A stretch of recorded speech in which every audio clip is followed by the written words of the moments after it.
کتاب کار حکمت، عنوان معراج بشریت، سیرت رسول خدا صلی اللہ علیہ وآلہ وسلم۔ مکہ سے مدینہ ہجرت 6216۔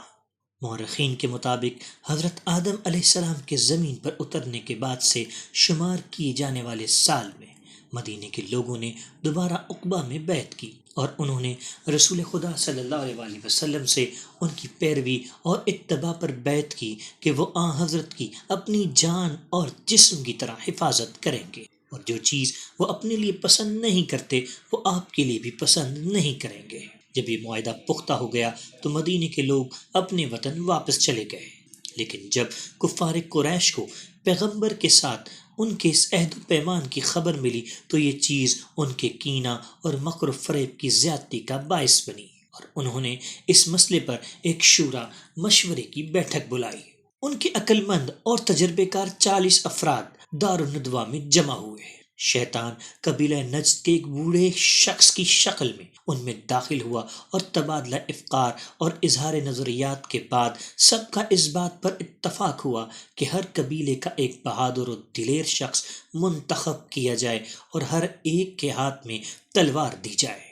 وہ سب اکٹھے ہو کر حضرت پر حملہ کریں اور ان کا خون بہائیں تاکہ آپ کے خون کا الزام تمام قبائل کے حصے میں آ جائے اور پیغمبر کے قبیلے میں یہ طاقت نہ ہو کہ وہ تمام قبائل کا مقابلہ کر سکیں۔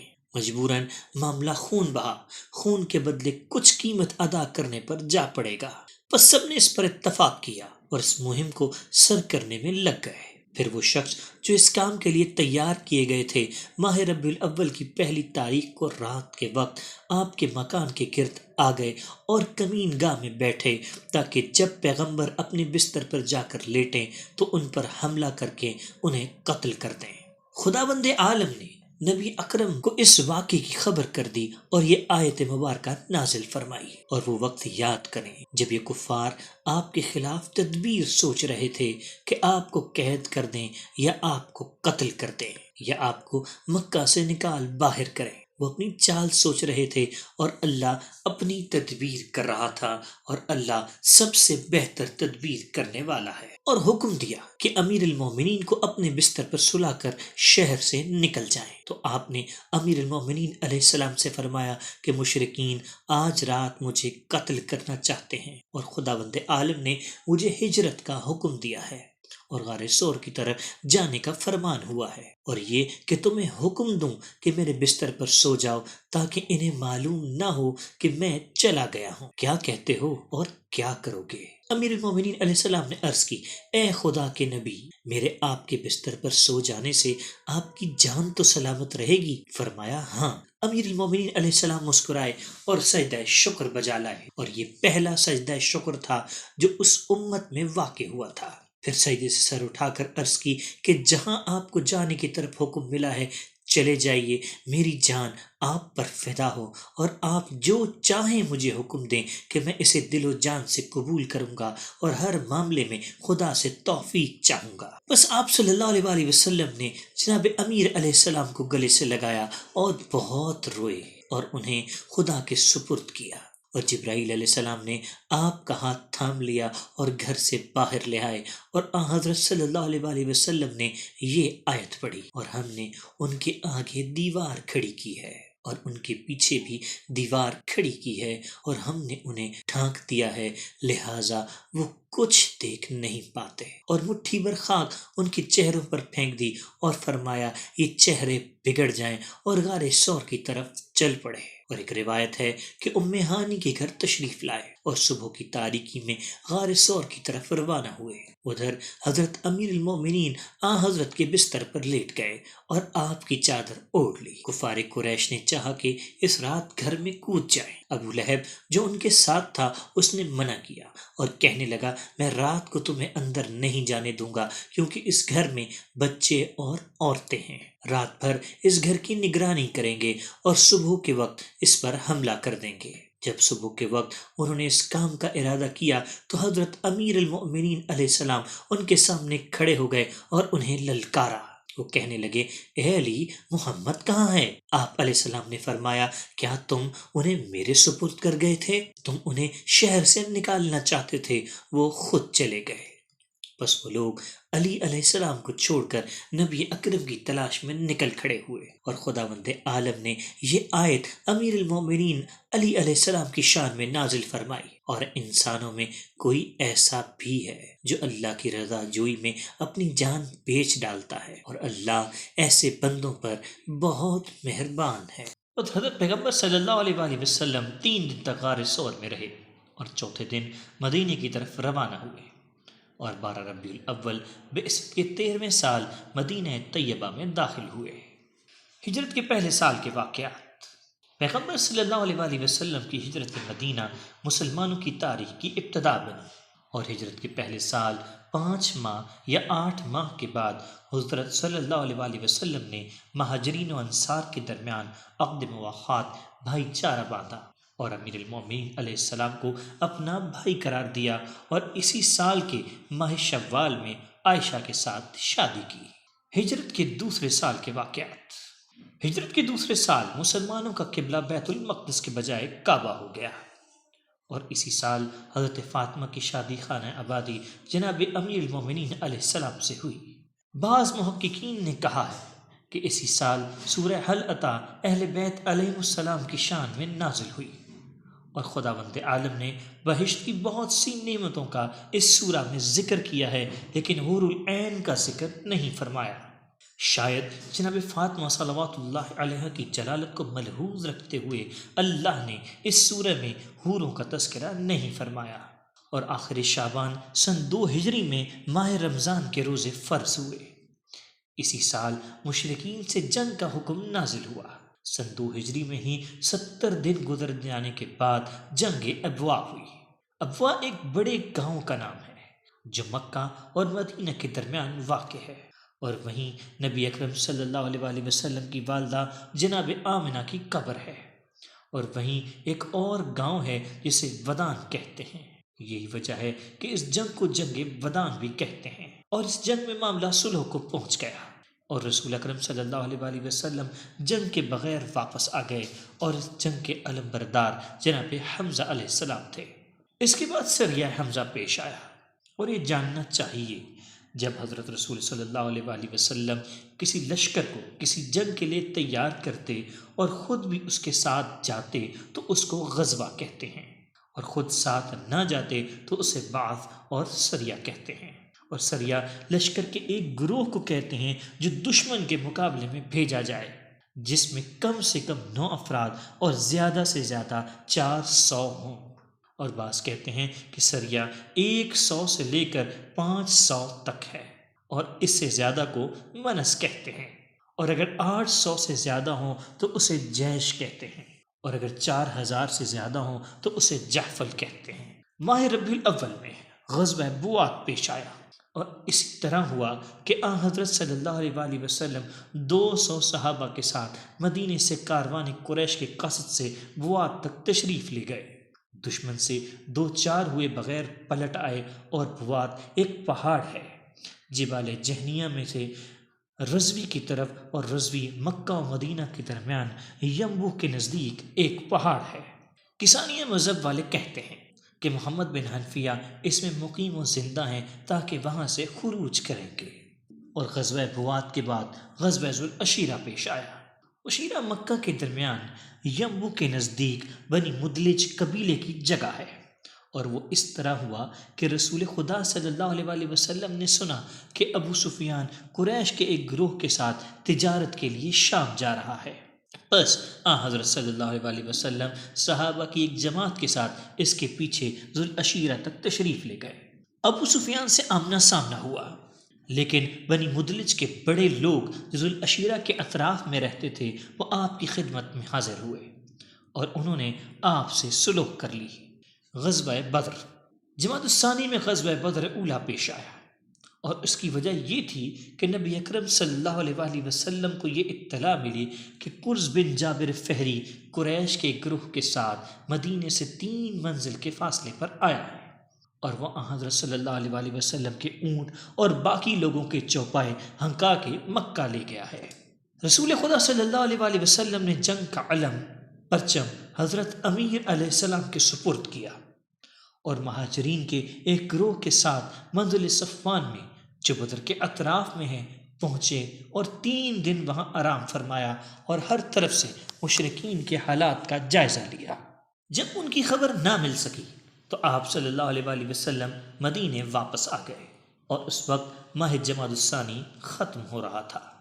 سن 2 ہجری میں جنگ بدر کبریٰ پیش آئی۔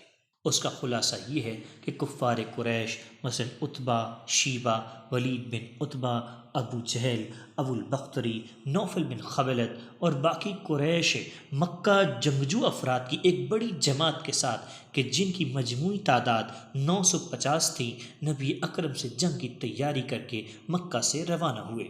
آلات طرب اور گانے والی عورتیں لہو و لعب کے لیے اپنے ساتھ لائے، اور 300 گھوڑے اور 700 اونٹ ان کے ساتھ تھے۔ انہوں نے یہ فیصلہ کیا ہوا تھا کہ ہر روز روسائے قریش میں سے ایک شخص جانوروں کا چارہ اور لشکر کا کھانا دے گا اور 10 اونٹ نہر کرے گا۔ ادھر سے رسول صلی اللہ علیہ وآلہ وسلم 313 صحابہ کے ساتھ مدینے سے نکل کر علاقہ بدر میں پہنچے، اور بدر ایک کنویں کا نام ہے کہ جس میں مشرکین کے لاشیں پھینکے گئے تھے۔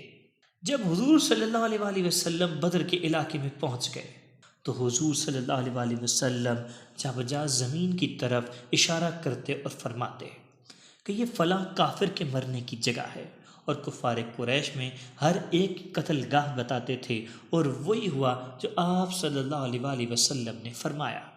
اسی اثنا میں دشمن کا لشکر نمودار ہوا، اور وہ ان کے سامنے ایک ٹیلے پر اتر گیا اور لشکر پیغمبر کو دیکھنے لگا۔ مسلمان ان کی نگاہوں میں بہت حقیر اور کم مقدار نظر آئے، چنانچہ مسلمانوں کی نگاہ میں وہ بھی کم نظر آئے۔ ارشاد باری تعالیٰ ہے، اور یاد کرو جب کہ مقابلے کے وقت خدا نے تم لوگوں کی نگاہوں میں دشمن کو تھوڑا دکھایا اور ان کی نگاہوں میں تمہیں کم کر کے پیش کیا، تاکہ جو بات ہونی تھی اسے اللہ ظہور میں لے آئے، اور آخر کار سارے معاملات اللہ ہی کی طرف رجوع کرتے ہیں۔ کفار قریش لشکر کو دیکھنے کے بعد اس ٹیلے سے اتر گئے جبکہ وہ پانی سے دور تھے۔ جب وہ پڑاؤ ڈال چکے تو عمیر بن وہب کو ایک گروہ کے ساتھ بھیجا کہ لشکر اسلام کے حالات معلوم کرے اور انہیں شمار کرے۔ بس عمیر بن وہب گھوڑے پر سوار ہوا اور مسلمانوں کے چاروں طرف چکر لگانے کے بعد بیابان کی طرف گیا اور دیکھ بھال کی کہ شاید کہیں مسلمانوں نے اپنی فوج کمین گاہ میں بٹھا رکھی ہو۔ واپس آیا اور کہنے لگا ان کی تعداد 300 کے قریب ہے، اور کہنے لگا ان کی کمین میں کوئی نہیں، لیکن میں نے دیکھا ہے کہ یثرب کے اونٹ چھا جانے والی موت کو لاد کر آئے ہیں۔ کیا انہیں دیکھتے نہیں کہ وہ گونگے ہیں، کوئی بات نہیں کرتے، اور سانپ کی طرح منہ سے زبان ہلاتے ہیں؟ ان کی پناہ گاہیں ان کی تلواریں ہیں۔ میں انہیں نہیں دیکھتا کہ وہ میدان جنگ سے پلٹیں گے مگر یہ کہ اسی میدان میں قتل کر دیے جائیں، اور اس وقت تک قتل نہ ہوں گے جب تک وہ اپنی تعداد کے برابر دشمن قتل نہ کر لیں۔ اس معاملے کو خوب جانچ تول لو کہ ان سے لڑنا آسان کام نہیں۔ حکیم بن حزام نے جب یہ گفتگو سنی تو عتبہ سے خواہش کی کہ لوگوں کو جنگ سے روکو۔ عتبہ نے کہا اگر کر سکتے ہو تو ابن حذیلہ یعنی ابو جہل سے کہو، کیا وہ لوگوں کو جنگ سے روک سکتا ہے؟ کیونکہ محمد اور اس کے ساتھی ابو جہل کے چچا کے بیٹے ہیں، یعنی رشتہ دار ہیں۔ حکیم ابو جہل کے پاس گیا اور اسے عتبہ کا پیغام سنایا۔ ابو جہل کہنے لگا اس کے پھیپھڑے میں ہوا بھر گئی ہے۔ مراد یہ تھی کہ وہ ڈر گیا ہے اور اس پر خوف طاری ہو گیا ہے، اور عتبہ اپنے بیٹے ابو حذیفہ کے بارے میں جو کہ مسلمان ہو گیا ہے اور محمد کے ساتھ ہے ڈرتا ہے۔ حکیم نے ابو جہل کی گفتگو عتبہ کے سامنے نقل کی، اور اچانک ابو جہل بھی اس کے پیچھے وہاں پہنچ گیا۔ عتبہ نے اس سے کہا اے بڑے بزدل، مجھے بزدل بتا کر ننگو ہار دلاتا ہے؟ معلوم ہو جائے گا کس کا پھیپھڑا پھول گیا ہے۔ ادھر سے پیغمبر اکرم نے اس لیے کہ مسلمانوں کے دل اپنی جگہ پر رہیں اور انہیں جنگ کا زیادہ خوف نہ ہو، اور اس آیت پر عمل کرتے ہوئے کہ اگرچہ آپ صلی اللہ علیہ وآلہ وسلم جانتے تھے کہ قریش سلو نہیں کریں گے، لیکن حجت تمام کرنے کی خاطر آپ نے قریش کو پیغام بھیجا کہ ہمارے دل میں یہ بات نہیں کہ ہم تم سے جنگ کرنے میں سبقت کریں، کیونکہ تم لوگ ہمارے ہی قوم و قبیلے سے ہو، اور تمہیں بھی مجھ سے زیادہ دشمنی نہیں کرنی چاہیے، اور مجھے عرب کے حوالے کر دو کہ اگر میں غالب آیا تو بھی تمہارے لیے باعث فخر ہے، اور اگر عرب نے مجھے ختم کر دیا تو تم اپنے مقصد کو بغیر تکلیف اٹھائے پالو گے۔ جب قریش نے یہ باتیں سنی تو ان میں سے عتبہ کہنے لگا، اے قریش کی جماعت، جو شخص ضدی ہو اور محمد کے پیغام سے منہ پھیرے وہ کامیاب نہیں ہوگا۔ اے گروہ قریش، میری بات سنو اور محمد کی رعایت کرو جو تم میں سب سے بہتر ہے، یعنی اس کے پیغام کو عزت کرو۔ ابو جہل کو خوف محسوس ہونے لگا کہ کہیں عتبہ کی باتوں میں آ کر لوگ جنگ سے باز نہ آ جائیں، لہٰذا وہ گویا ہوا اور کہنے لگا، ہاں اے عتبہ، یہ کیا فتنہ ہے جو تو پھیلانا چاہتا ہے؟ اولاد عبد المطلب کے خوف سے تو واپس جانے کے ہیلے بہانے تلاش کر رہا ہے؟ عتبہ کو غصہ آ گیا اور کہنے لگا، میری طرف تو خوف کی نسبت دیتا ہے اور مجھے ڈرنے والا بتاتا ہے؟ پھر اونٹ سے اتر آیا اور ابو جہل کو گھوڑے سے نیچے کھینچ لیا اور کہنے لگا، آؤ تم اور ہم لڑتے ہیں تاکہ لوگوں پر واضح ہو جائے کہ بزدل کون اور بہادر کون۔ قریش کے بزرگ افراد آگے بڑھے اور انہیں ایک دوسرے سے الگ کیا۔ اس وقت جنگ کے شعلے بھڑکنے لگے اور دونوں طرف سے مردان کارزار اور شجاعان روزگار جوش و خروش میں آ گئے۔ پہلا شخص عتبہ تھا جس نے میدان کا قصد کیا، اس غصے میں کہ ابو جہل نے اسے بزدلی کا طعنہ دیا تھا۔ بس اس نے بڑی مشکل سے زرہ پہنی، اور چونکہ اس کا سر بڑا تھا، پورے لشکر میں کوئی ایسا خود جنگی ٹوپی نہیں تھا جو اس کے سر کے برابر آتا ہو۔ مجبوراً اس نے عمامہ سر پر باندھ لیا، اور اس نے اپنے بھائی شیبہ اور بیٹے ولید کو حکم دیا کہ میرے ساتھ میدان میں چلو اور جنگ کرو۔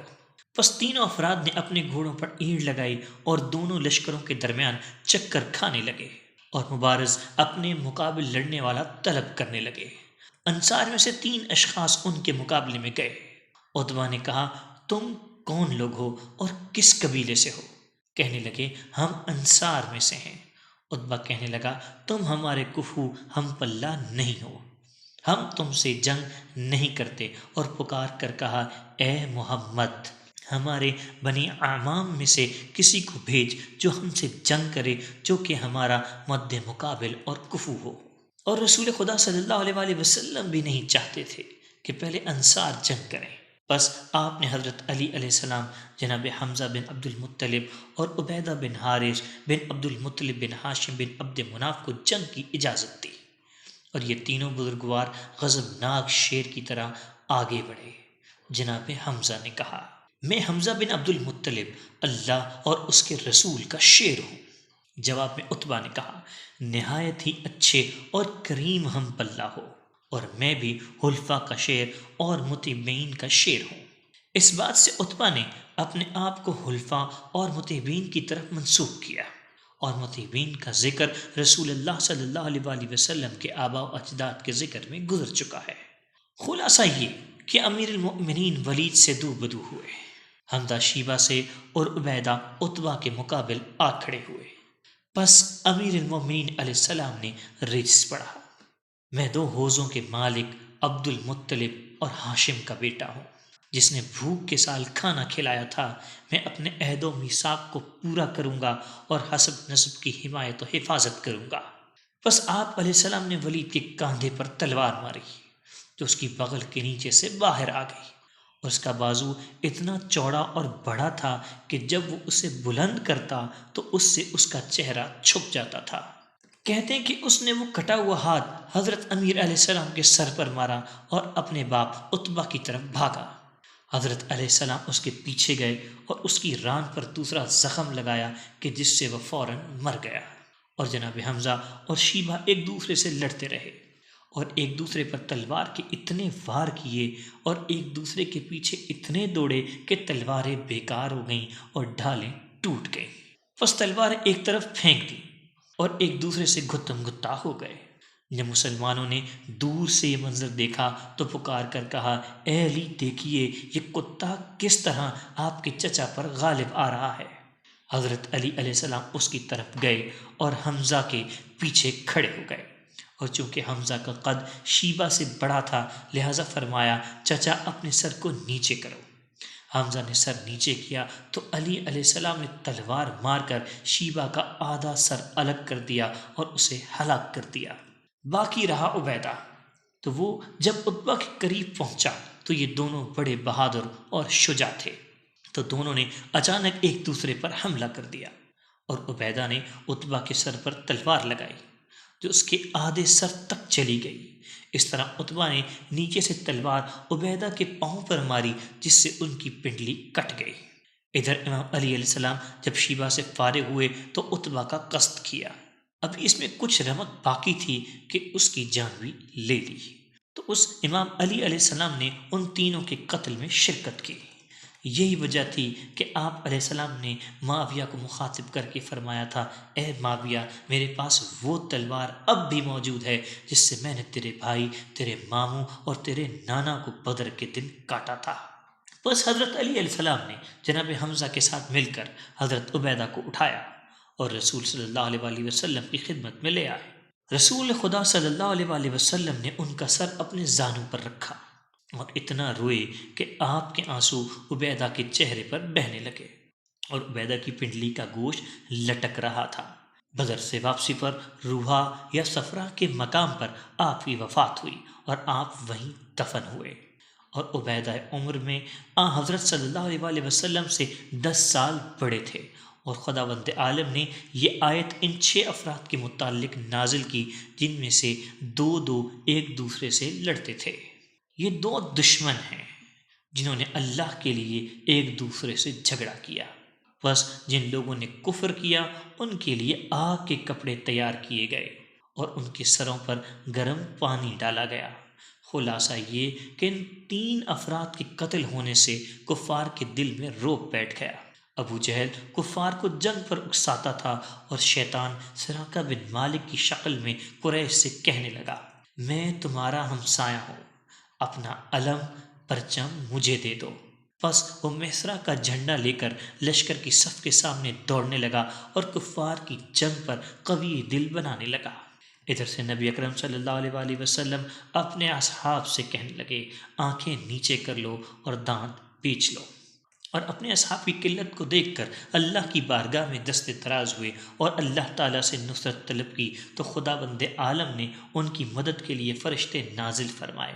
ارشاد ہوا، اور اللہ نے بدر میں تمہاری مدد کی ہے جبکہ تم کمزور تھے، لہٰذا اللہ سے ڈرو، شاید تم شکر گزار بن جاؤ۔ اس وقت کو یاد کرو جب آپ صلی اللہ علیہ وآلہ وسلم مومنین سے کہہ رہے تھے کہ کیا یہ تمہارے لیے کافی نہیں ہے کہ خدا 3000 فرشتوں کو نازل کر کے تمہاری مدد کرے؟ یقیناً اگر تم صبر کرو گے اور تقوی اختیار کرو گے، اور جیسے ہی دشمن تم پر چڑھائی کرنے لگیں گے اسی وقت اللہ 5000 بہادری کے نشان والے فرشتوں سے تمہاری مدد فرمائے گا۔ جب شیطان کی نگاہ جبریل پر پڑی اور صفوف کے ملائکہ کو دیکھا تو علم پھینک کر بھاگ کھڑا ہوا۔ منبع بن حجاج نے اس کا گریبان پکڑا اور کہنے لگا، اے سراقہ کہاں بھاگ رہے ہو؟ یہ کتنا غلط کام ہے جو اس وقت تم کر رہے ہو اور ہمارے لشکر کو توڑ رہے ہو۔ ابلیس نے اس کے سینے پر ہاتھ مارا اور کہنے لگا، مجھ سے دور ہو جا، جو کچھ میں دیکھ رہا ہوں وہ تو نہیں دیکھ رہا۔ خدا فرماتا ہے، جب دونوں گروہ آمنے سامنے آئے تو الٹے پاؤں بھاگ نکلا اور کہا کہ میں تم لوگوں سے بیزار ہوں، میں وہ دیکھ رہا ہوں جو تم نہیں دیکھ رہے ہو، اور میں اللہ سے ڈرتا ہوں کہ وہ سخت عذاب دینے والا ہے۔ حضرت اسد اللہ الغالب علی بن ابی طالب علیہ السلام غضبناک شیر کی طرح ہر طرف حملہ کرتے تھے اور مرد و مرکب سوار کو زمین پر گراتے، یہاں تک کہ 36 بہادروں کو موت کے گھاٹ اتار دیا۔ اور حضرت ابو جعفر امام محمد باقر علیہ السلام سے منقول ہے کہ آپ علیہ السلام نے فرمایا، مجھے قریش پر تعجب ہے کہ وہ ولید بن عتبہ سے میری جنگ دیکھ چکے ہیں اور انہوں نے دیکھا کہ میرے ایک ہی وار سے حنظلہ بن ابو سفیان کی دونوں آنکھیں باہر آ گئیں تو وہ کس طرح مجھ سے لڑنے کی جرات کرتے ہیں۔ خلاصہ یہ کہ قریش کے جنگجو و شجاع افراد میں سے 70 افراد قتل ہو گئے، جن میں عتبہ و شیبہ، ولید بن عتبہ، حنظلہ بن ابو سفیان، طعیمہ بن عدی، عاص بن سعید، نوفل بن خولد اور ابو جہل شامل تھے۔ جب ابو جہل کا سر پیغمبر صلی اللہ علیہ وآلہ وسلم کی خدمت میں لایا گیا تو آپ نے سجدہ شکر کیا۔ بس کفار کو شکست ہوئی اور مسلمان ان کے پیچھے دوڑے اور ان کے 70 آدمی قید کر لیے۔ یہ واقعہ 17 رمضان کا ہے، اور نضر بن حارث اور عقبہ بن ابو معیط بھی قیدیوں میں داخل تھے کہ حضور صلی اللہ علیہ وآلہ وسلم نے ان دونوں کے قتل کا حکم دیا، اور یہ دونوں آپ صلی اللہ علیہ وآلہ وسلم کے سخت ترین دشمن تھے۔ عقبہ وہی شخص ہے کہ جس نے امیہ بن خلف کو خوش کرنے کے لیے حضرت صلی اللہ علیہ وآلہ وسلم کے چہرے پر تھوکا تھا۔ سن 2 ہجری 15 شوال، جبکہ ہجرت کو 20 مہینے گزر چکے تھے کہ غزوہ بنی قینقاع پیش آیا، اور بنی قینقاع مدینے کے یہودیوں کا ایک گروہ تھا۔ جاننا چاہیے کہ ہجرت کے بعد حضرت صلی اللہ علیہ وآلہ وسلم کے بالمقابل کفار 3 قسم کے تھے۔ ایک وہ تھے جن سے حضرت صلی اللہ علیہ وآلہ وسلم نے عہد لیا تھا کہ وہ حضرت سے جنگ نہ کریں گے اور آپ کے دشمنوں کی مدد بھی نہ کریں گے، اور یہ بنی قریظہ، بنی قینقاع یہودی قبیلے تھے۔ اور دوسری قسم ان کفار کی تھی جو حضرت صلی اللہ علیہ وآلہ وسلم سے جنگ کرتے اور حضرت صلی اللہ علیہ وآلہ وسلم سے دشمنی رکھتے تھے، یہ کفار قریش تھے۔ اور تیسری قسم ان لوگوں کی تھی جنہیں آپ صلی اللہ علیہ وآلہ وسلم سے کوئی سروکار نہیں تھا، وہ اس انتظار میں تھے کہ دیکھیں کہ آپ کا انجام کار کیا ہوتا ہے، جو عام عرب کے قبیلے تھے، لیکن ان میں سے بعض باطنی طور پر آپ کی فتح و نصرت چاہتے تھے کہ آپ نبی عالم کے طور پر ابھر کر سامنے آئیں۔ مثلا قبیلہ خزا اور بعض کا معاملہ برعکس تھا، مثلا بنی بکر اور کچھ ایسے لوگ تھے جو ظاہراً آپ کے ساتھ اور باطن میں آپ کے دشمنوں کے ساتھ تھے، مثلا منافقین اور یہود کے، جن کے تینوں گروہوں نے دھوکہ دیا، اور سب سے پہلے جنہوں نے معاہدے کو توڑا وہ بنی قینقاع تھے۔ اس کی وجہ یہ تھی کہ بنی قینقاع کے بازار میں ایک مسلمان عورت ایک زرگر کی دکان کے سامنے بیٹھی ہوئی تھی۔ اس زرگر نے یا کسی دوسرے یہودی نے بطور تمسخر اس کا کرتا پیچھے سے پھاڑ دیا اور اسے ہلکی سی گرہ لگا دی۔ اس عورت کو خبر نہ ہوئی۔ جب وہ کھڑی ہوئی تو وہ بے لباس ہو گئی اور یہودی ہنسنے لگے۔ اس عورت نے فریاد بلند کی۔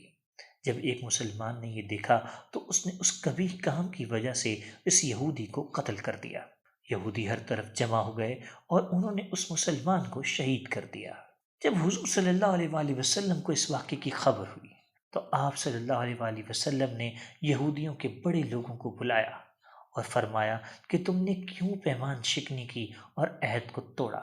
خدا سے ڈرو، اور تمہیں خوف ہونا چاہیے کہ جو کچھ مصیبت قریش پر پڑی ہے وہ مصیبت تم پر بھی آ سکتی ہے، اور میری رسالت کا یقین کرو کیونکہ تمہیں معلوم ہے کہ میری بات سچی ہوتی ہے۔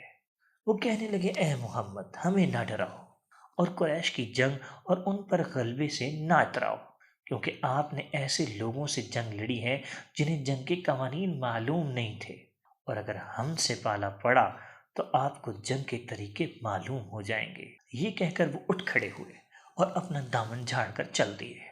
اس وقت جبرائیل علیہ السلام یہ آیت لے کر نازل ہوئے، اور اگر کسی قوم سے کسی خیانت یا بد عہدی کا خطرہ ہے تو آپ صلی اللہ علیہ وآلہ وسلم بھی ان کے عہد کو ان کی طرف پھینک دیں کہ اللہ خیانت کاروں کو دوست نہیں رکھتا ہے۔ بس آپ صلی اللہ علیہ وآلہ وسلم نے ابو لبابہ کو مدینے میں اپنا نائب مقرر کیا اور علم جناب حمزہ کے سپرد کیا اور لشکر تیار کر کے ان کی طرف چل دیے۔ گروہ یہود میں چونکہ مقابلہ مقاتلے کی طاقت نہ تھی، انہوں نے اپنے حصار اور قلعوں میں پناہ لے لی اور 15 دن تک محصور رہے، یہاں تک کہ وہ تنگ آ گئے اور رعب خوف ان کے دلوں میں بیٹھ گیا۔ مجبوراً راضی ہوئے کہ اپنے حصار سے باہر آئیں اور حکم خدا کے سامنے گردن جھکائیں۔ بس وہ قلعوں کے دروازے کھول کر باہر آ گئے۔ حضرت صلی اللہ علیہ وآلہ وسلم نے منذر بن قدامہ سلمہ کو حکم دیا کہ ان کے ہاتھ پشت سے باندھ دو، اور آپ کا دلی ارادہ تھا کہ انہیں قتل کریں، اور یہ 700 جنگجو تھے۔ عبداللہ بن ابی نے، جو مسلمانوں کے درمیان ایک مرد منافق تھا، درخواست کی کہ ان کے حق میں احسان فرمائیں، اور اس نے بہت اصرار کیا تو حضرت نے ان کے خون بہانے سے درگزر کیا، لیکن وہ حضرت صلی اللہ علیہ وآلہ وسلم کے حکم سے جلا وطن کیے گئے، اور ان کا مال و اسباب، قلعے اور جائیدادیں وہیں رہ گئیں، اور ملک شام کے شہر ازرعات کی طرف چلے گئے۔ نیز سن 2 ہجری ماہ شوال میں غزوہ کرکرات القدر پیش آیا، جو بنی سلیم کے مدینہ سے 3 منزل دور پانی کی جگہ ہے۔ اس جنگ کی وجہ یہ ہے کہ رسول خدا صلی اللہ علیہ وآلہ وسلم نے سنا کہ بنی سلیم اور بنی غطفان کے صلاح و مشورے کے بعد طے کیا ہے کہ وہ قریش کے خون کے بدلے مدینے پر شب خون ماریں گے۔ بس حضرت صلی اللہ علیہ وآلہ وسلم نے علم لشکر حضرت امیر المؤمنین علیہ السلام کو دیا، اور 200 صحابہ کے ساتھ آپ صلی اللہ علیہ وآلہ وسلم 2 دن میں وہاں پہنچے۔ آپ صلی اللہ علیہ وآلہ وسلم کے وہاں پہنچنے سے پہلے وہ لوگ جا چکے تھے، اور ان میں سے کوئی بھی نظر نہ آیا تو حضرت واپس پلٹ آئے۔ اور کچھ مورخین نے یہ جنگ ہجرت کے 3 سال میں بھی ذکر کی ہے۔ سن 2 ہجری کے ذکر کے آخری دہائی یا ذی الحج میں غزوہ سویق پیش آیا، جس کی وجہ یہ تھی کہ ابو سفیان نے جنگ بدر کے بعد نظر کی تھی کہ وہ کسی عورت کے قریب نہیں جائے گا اور تیل نہیں لگائے گا جب تک مصطفیٰ اور ان کے اصحاب سے اس کا بدلہ نہ لے لے۔ بس وہ 200 آدمیوں کے ساتھ مکہ سے عریض کے مقام تک پہنچا، جو مدینے کے اطراف میں واقع ہے، اور وہاں ایک انصاری معبد بن عمرو اور اس کے ایک آدمی کو پکڑ کر قتل کر دیا۔ ایک تو مکان اور چند درخت خور میں جلائے، اور یہ سمجھ لیا کہ میں نے اپنی نظر کے مطابق عمل کر لیا ہے، بس فوراً واپس چلا گیا۔ جب یہ خبر حضرت محمد صلی اللہ علیہ وآلہ وسلم کو ملی تو آپ نے ابو لبابہ کو اپنا نائب بنایا، اور 200 مہاجر و انصار کے ساتھ ابو سفیان کا پیچھا کیا۔ جب ابو سفیان کو معلوم ہوا کہ نبی اکرم صلی اللہ علیہ وآلہ وسلم لشکر کے ساتھ تیزی سے آ رہے ہیں تو وہ ڈر گیا، اور اپنے لشکر کو حکم دیا کہ ستو کے تھیلے جو زیادہ راہ کے طور پر ان کے پاس تھے وہ پھینک دیں، تاکہ بھاگنا ان کے لیے آسان ہو جائے۔ مسلمان ان کے پیچھے پہنچ گئے، اور وہ تھیلے انہوں نے اٹھا لیے، اس لیے اس کو غزوہ سویق کہتے ہیں۔ سویق عربی میں ستو کو کہتے ہیں۔ بس رسول اللہ صلی اللہ علیہ وآلہ وسلم نے کرکرات القدر تک ان کا پیچھا کیا۔ جب نہ مل سکے تو واپس مدینے پلٹ آئے، اور جنگ کی مدت 5 دن رہی، اور بعض علماء کے نزدیک یہ واقعہ ہجرت کی 3 سال پیش آیا۔ ایک قول کی بنا پر 2 ہجری میں حضرت امام حسن علیہ السلام کی ولادت ہوئی، اور بہت سے مورخین نے 3 سال بتایا ہے۔ ہجرت کے 3 سال کے واقعات۔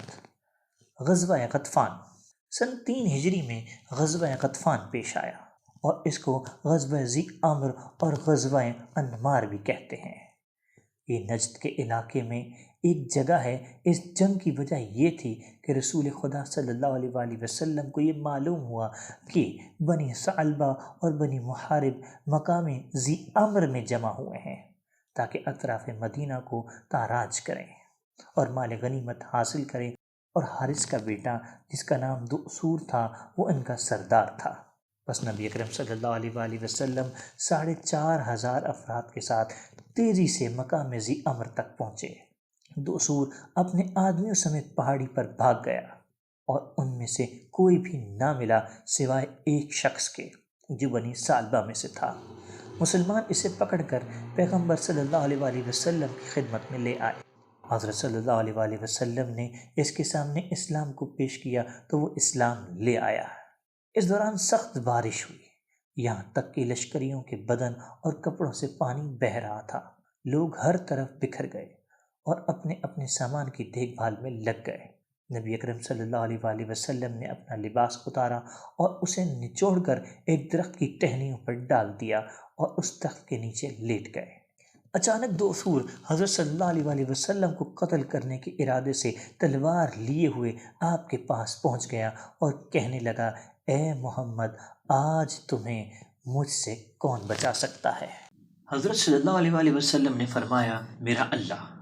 فوراً جبرائیل علیہ السلام نے اسے گھونسا مارا تو تلوار اس کے ہاتھ سے گر گئی اور وہ چاروں شانے چت ہو گیا۔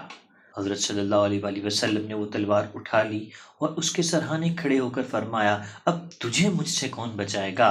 کہنے لگا کوئی بھی نہیں، میں نے جان لیا ہے کہ آپ پیغمبر ہیں۔ بس اس نے شہادتین زبان پر جاری کیے، آپ نے اس کی تلوار اس کے حوالے کر دی۔ وہ اپنی قوم کے پاس گیا اور انہیں اسلام کی دعوت دی۔ خداوند عالم نے یہ آیت اسی موقع پر نازل فرمائی، ایمان والوں اللہ کی اس نعمت کو یاد کرو جب ایک قوم نے تمہاری طرف دست درازی کا ارادہ کیا تو خدا نے ان کے ہاتھوں کو تم تک پہنچنے سے روک دیا، اور اللہ سے ڈرتے رہو کہ صاحبان ایمان اللہ ہی پر بھروسہ کرتے ہیں۔ بس نبی اکرم صلی اللہ علیہ وآلہ وسلم مدینے کی طرف واپس تشریف لائے اور اس سفر کی مدت 21 دن تھی۔ سن 3 ہجری میں کال کی بنا پر 14 ربیع الاول کو کعب بن اشرف یہودی مارا گیا۔ وہ ایسا شخص تھا کہ جتنا اس سے ہو سکتا وہ مسلمانوں کو آزار پہنچاتا، اور اس نے نبی اکرم کی توہین بھی کی تھی۔ سن 3 ہجری میں غزوہ بحران پیش آیا، اور وہ فروع کے اطراف میں ایک جگہ ہے، اور فروع اطراف ربضہ میں ایک مقام ہے، اور اس جنگ کی وجہ یہ تھی کہ نبی اکرم کو بتایا گیا کہ بنی سلیم کا ایک گروہ بحران میں جمع ہوا ہے اور وہ کوئی مکاری کرنا چاہتا ہے۔ آپ 300 افراد کے ساتھ اس کی طرف بڑھے۔ بنی سلیم اپنے علاقے میں منتشر ہو گئے اور حضرت دشمن سے آمنا سامنا کیے بغیر واپس لوٹ آئے۔ سن 3 ہجری میں ولادت امام حسین علیہ السلام ہوئی، اور اسی سال ہی آپ صلی اللہ علیہ وآلہ وسلم نے حفظہ سے ماہ شعبان میں اور زینب بن حزیمہ سے ماہ رمضان میں نکاح کیا۔ غزوہ احد سن 3 ہجری ماہ شوال میں غزوہ احد پیش آیا۔ احد مدینہ سے 1 فرسخ کے فاصلے پر ایک مشہور پہاڑ ہے۔ اس کی وجہ یہ تھی کہ جنگ بدر کے تمام قریش بہت غصے میں تھے اور ان کے سینے مسلمانوں کے خلاف بغض و کینے سے بھرے ہوئے تھے، اور لگاتار وہ تیاری میں رہے اور لشکر تیار کرتے رہے، یہاں تک کہ 5000 کا لشکر فراہم کر لیا، جس میں 3000 اونٹ اور 200 گھوڑے تھے۔ بس نبی اکرم صلی اللہ علیہ وآلہ وسلم سے جنگ کرنے کے ارادے سے مدینے کی طرف انہوں نے کوچ کیا، اور عورتوں کا ایک گروہ بھی ساتھ لیا جو لشکر میں سوگواری کرتیں اور اپنے مقتولین پر گریا کرتیں اور ان پر مرثیہ پڑھتی تھیں تاکہ ان کا بغض و کینہ جوش میں آئے اور ان کے دلوں میں جذبہ انتقام بھڑکے۔ ادھر سے پیغمبر صلی اللہ علیہ وآلہ وسلم کو معلوم ہوا تو انہوں نے بھی جنگ کی تیاری کی اور اپنے لشکر کے ساتھ احد میں تشریف لے آئے اور جنگ کے لیے ایک جگہ کا انتخاب کیا اور لشکر کی صف آرائی کی۔ آپ صلی اللہ علیہ وآلہ وسلم نے لشکر کو اس طرح رکھا کہ کوہ احد پشت پر اور جبل عنین بائیں طرف اور مدینہ روبرو ہو۔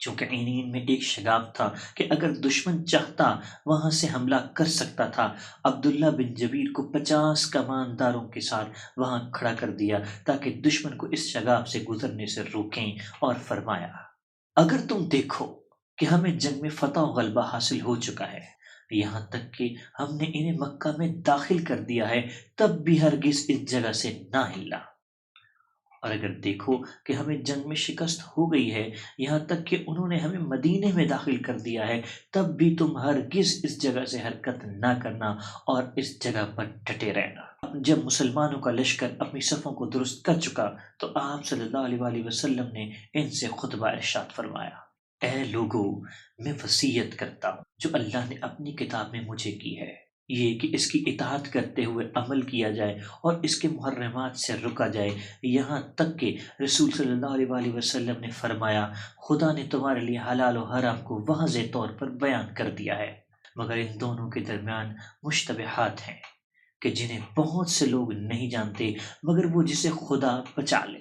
جو شخص ان کو چھوڑ دے اس نے اپنی عزت و دین کو محفوظ کر لیا، اور جو ان میں جا پڑا تو وہ مثل اس شخص کے ہے جو کسی کے کھیت سبزہ کے قریب اپنے چوپائے چرا رہا ہو، قریب ہے کہ وہ اس میں داخل ہو جائیں۔ کوئی ایسا بادشاہ نہیں کہ جس نے کوئی محفوظ جگہ نہ قرار دی ہو۔ یاد رکھو، خدا جس جگہ سے لوگوں کو محفوظ رکھنا چاہتا ہے وہ اس کے محرمات ہیں، اور ایک مومن کو دوسرے مومن سے وہی نسبت ہے جو سر کو بدن سے ہے۔ جب اس میں تکلیف ہوتی ہے تو سارا بدن پکار اٹھتا ہے۔ والسلام۔ ادھر سے مشرکین نے صف آرائی کی تو خالد بن ولید نے 500 افراد کے ساتھ میمنہ لے لیا۔ اکرمہ بن ابو جہل 500 افراد کے ساتھ میسرہ پر تھا۔ صفوان بن امیہ عمرو بن عاص کے ساتھ سواروں کا سپہ سالار ہو گیا۔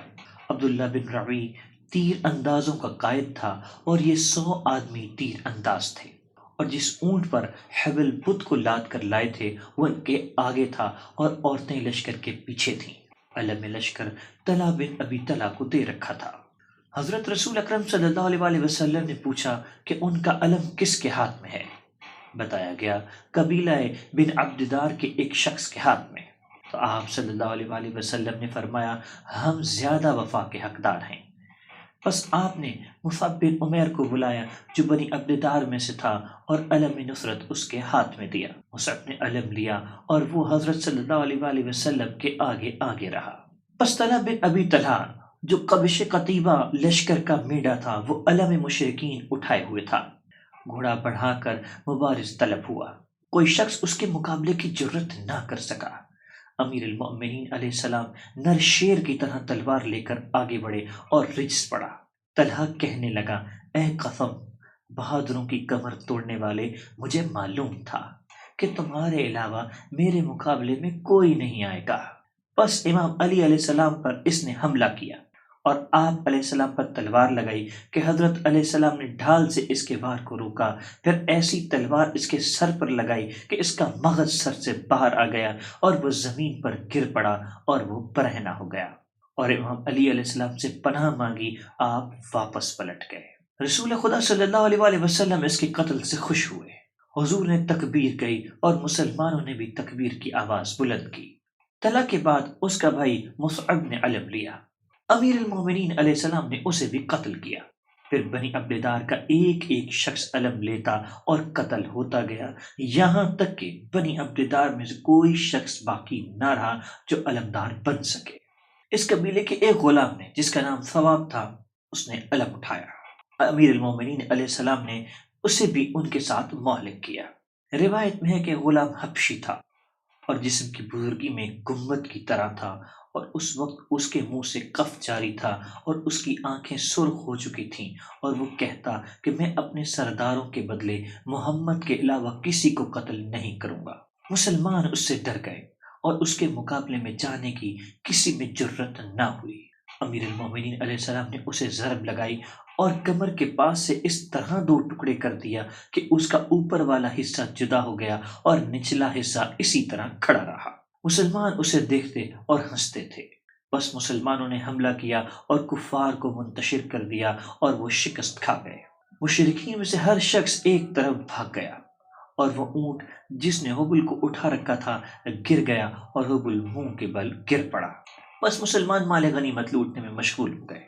وہ تیر انداز جو پہاڑ کے شگاف پر موجود تھے، انہوں نے جب دیکھا کہ مسلمان لوٹ مار میں مشغول ہیں تو انہوں نے مال غنیمت کی حرص و تمام میں اپنی جگہ چھوڑ دی۔ عبداللہ بن جبیر نے منع کیا، وہ نہ مانے۔ مال لوٹنے کے لیے انہوں نے دشمن کی لشکرگاہ کا ارادہ کیا۔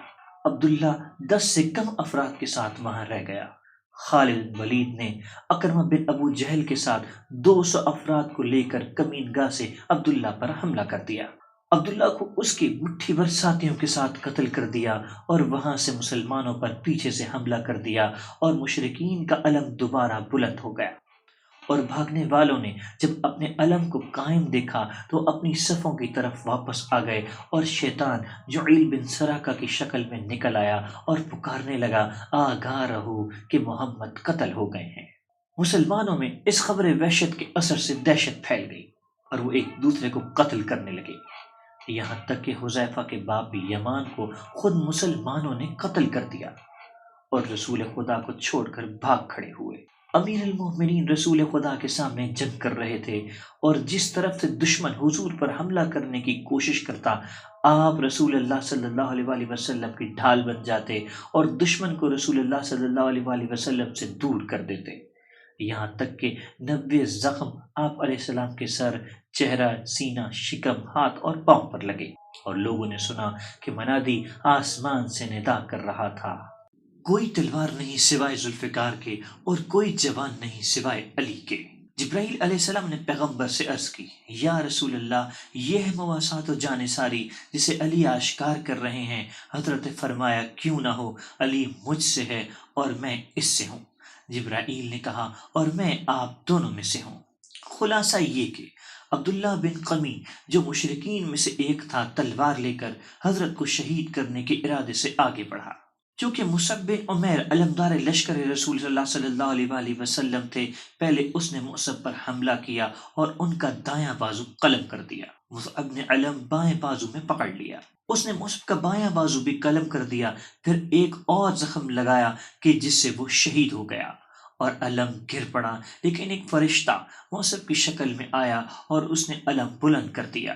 ابن قمی نے مصعب کی شہادت کے بعد کئی پتھر لے کر حضرت کی طرف پھینکے۔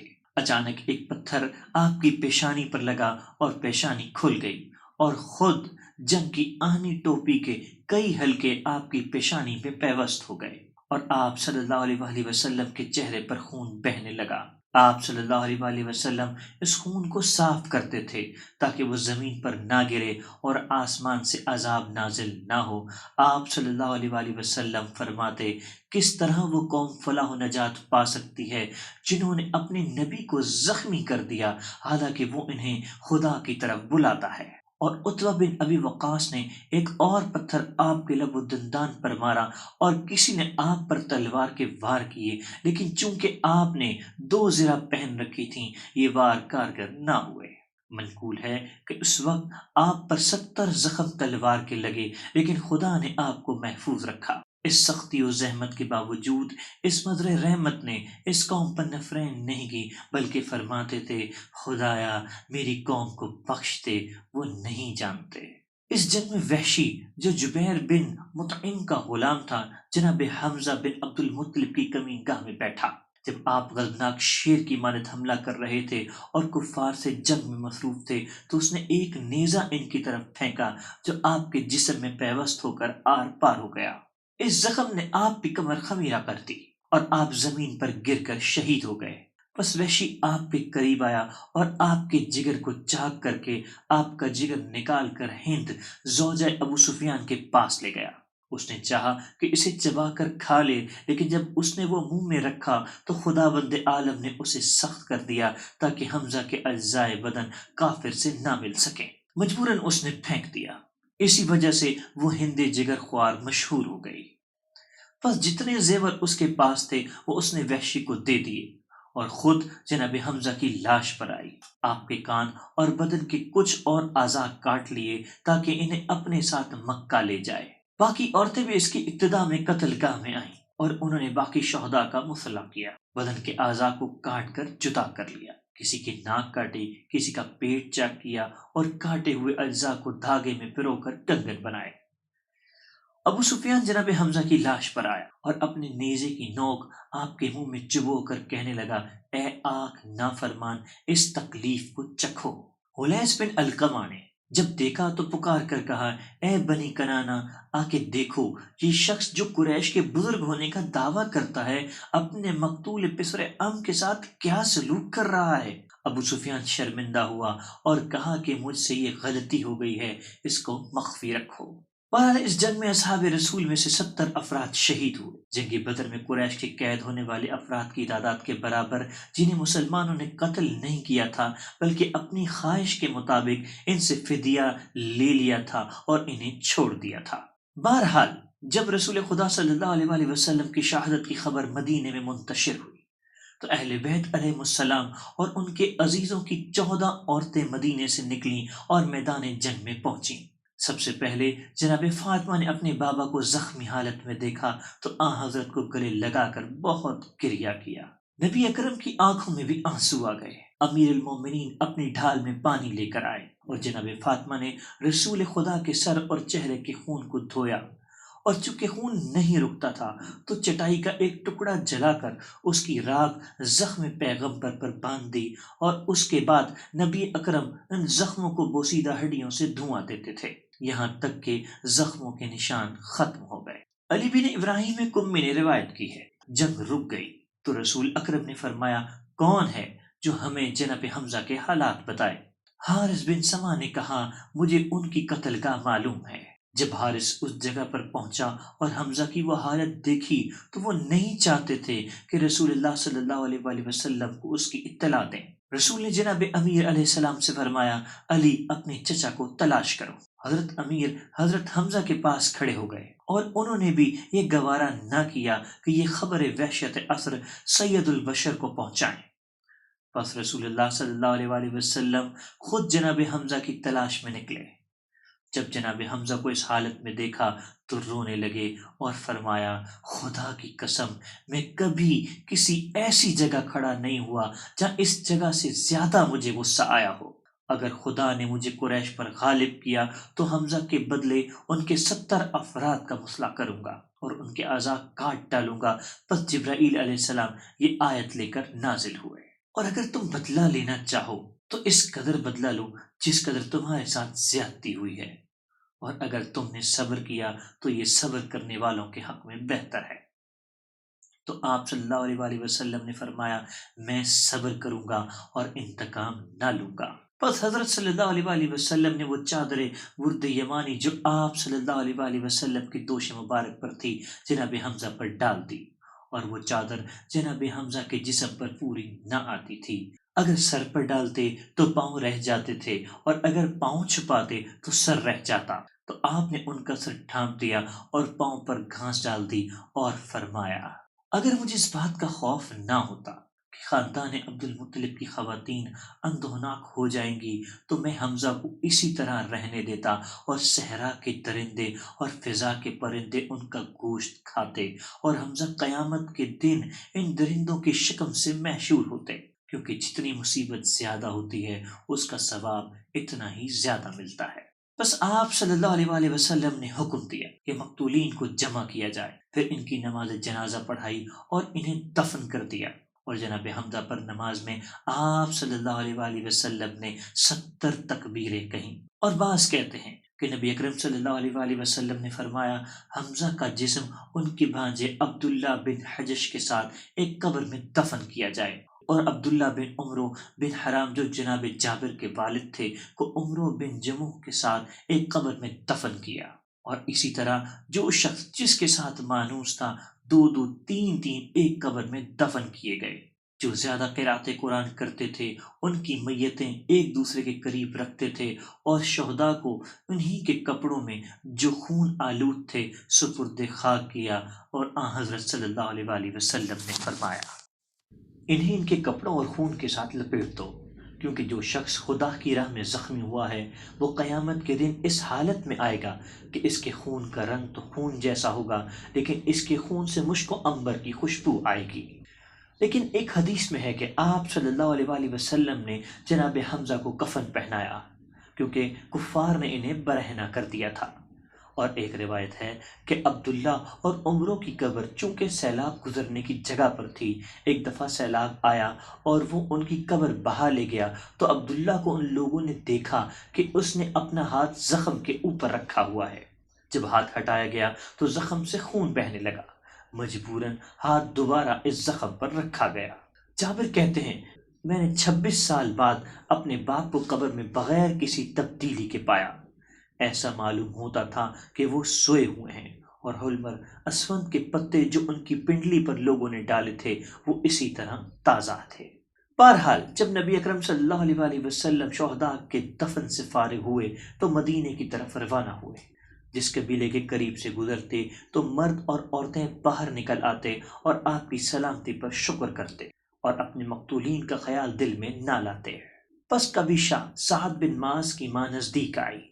اس وقت اس کے بیٹے سعد نے رسول کے گھوڑے کی لگام تھامی ہوئی تھی۔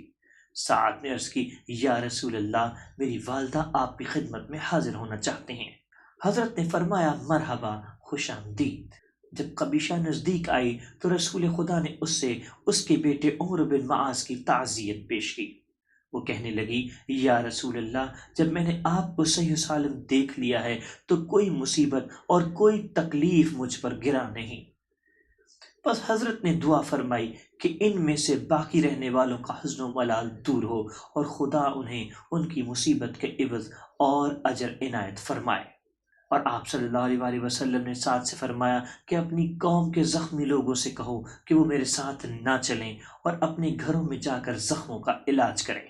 پس سعد نے زخمیوں سے کہا کہ جو کہ 30 افراد تھے کہ چلے جاؤ، اور خود سعد حضرت رسول اللہ صلی اللہ علیہ وآلہ وسلم کو ان کی دولت قدا تک چھوڑنے کے بعد واپس چلا گیا۔ اس وقت شاید ہی کوئی گھر ہوگا کہ جس سے گریہ و نالہ و سوگواری کی آواز بلند نہ ہوتی ہو، سوائے جناب حمزہ کے گھر کے۔ نبی اکرم صلی اللہ علیہ وآلہ وسلم کی آنکھوں میں آنسو آ گئے اور فرمایا، یعنی باقی شہدائے احد پر گریہ کرنے والیاں موجود ہیں، لیکن آج حمزہ پر گریہ کرنے والا کوئی نہیں۔ سعد بن معاذ اور اسید بن حضیر نے جب یہ سنا تو انصار کی عورتوں سے کہا کہ اب اپنے مقتولین پر گریہ نہ کرو، پہلے جا کر جناب فاطمہ سلام اللہ علیہ کو حمزہ پر رونے میں ساتھ دو، پھر اپنے مقتولین پر رونا۔ ان عورتوں نے ایسا ہی کیا۔ جب آپ نے ان کی گریہ و نالہ کی آواز سنی تو آپ نے فرمایا، واپس جاؤ، خدا تم پر رحمت نازل کرے۔ تم نے مواسات و ہمدردی کی، اور اس دن سے یہ دستور ہو گیا جب اہل مدینہ پر جب کوئی مصیبت آتی تو پہلے حمزہ کا نوحہ کیا جاتا اور پھر اپنی مصیبت پر۔ جناب حمزہ کے فضائل بہت ہیں، اور شعراء نے آپ پہ کافی مرثیے کہے ہیں، اور میں نے کتاب کہل البصر فی سیرت سید البشر میں ان کی طرف اشارہ کیا ہے، اور مفاتیح الجنان میں آن جناب کی زیارت کی فضیلت اور زیارت کے الفاظ اور باقی شہدائے احد کی زیارت کا ذکر کیا ہے۔ اس کتاب میں اس سے زیادہ گنجائش نہیں ہے۔ یہ واقعہ 15 شوال سن 3 ہجری میں واقع ہوا، اور بعض کہتے ہیں کہ بروز جمعرات 5 شوال قریش احد میں آئے تھے اور جنگ ہفتے کے دن ہوئی تھی، واللہ عالم۔ غزوہ حمراء الاسد، یہ ایک جگہ ہے کہ جہاں سے مدینہ 8 میل کے فاصلے پر ہے۔ اس واقعے کا خلاصہ یہ ہے کہ رسول اکرم صلی اللہ علیہ وآلہ وسلم نے خیال کرتے ہوئے کہ قریش کہیں دوبارہ نہ پلٹ آئیں اور مدینے پر حملہ کر دیں، حکم دیا، اور بلال نے ندا دی کہ خدائے قادر و قاہر کا فرمان ہے کہ وہ لوگ جو جنگ احد میں حاضر تھے اور وہ زخمی ہو گئے تھے وہ دشمن کی تلاش میں باہر چلیں۔ بس صحابہ نے علاج معالجے کو چھوڑ کر زخموں کے ہوتے ہوئے ہتھیار جنگ لگا لیے اور علم لشکر حضرت امیر المومنین علیہ السلام کے ہاتھ میں دیا۔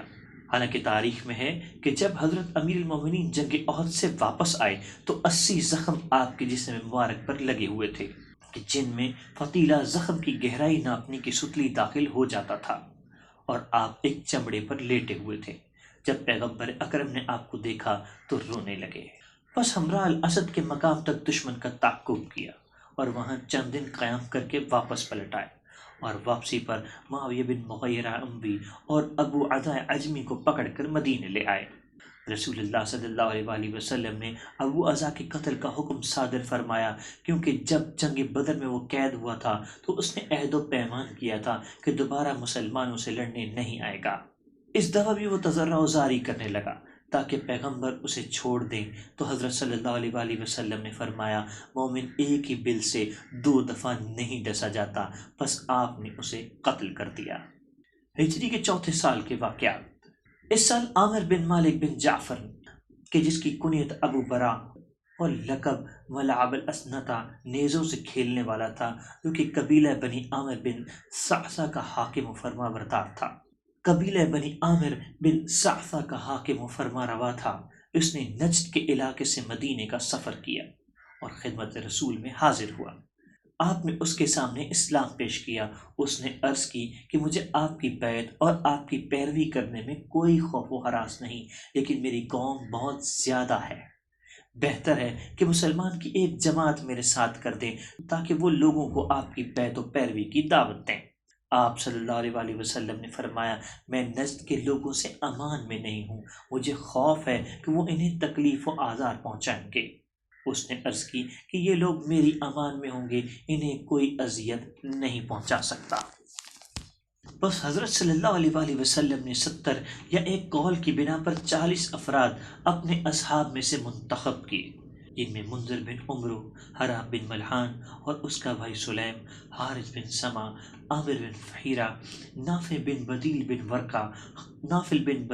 ورقہ خزائی، عمرو بن امیہ زمری وغیرہ تھے، جو کہ بزرگ صحابہ قاریان قرآن اور عابد و زاہد تھے، جو دن کو لکڑیاں جمع کر کے انہیں بیچتے تھے اور ان کی قیمت سے اصحاب صفا کے لیے کھانا خرید کر لاتے تھے اور راتیں نماز، تلاوت قرآن اور عبادت میں گزارتے تھے۔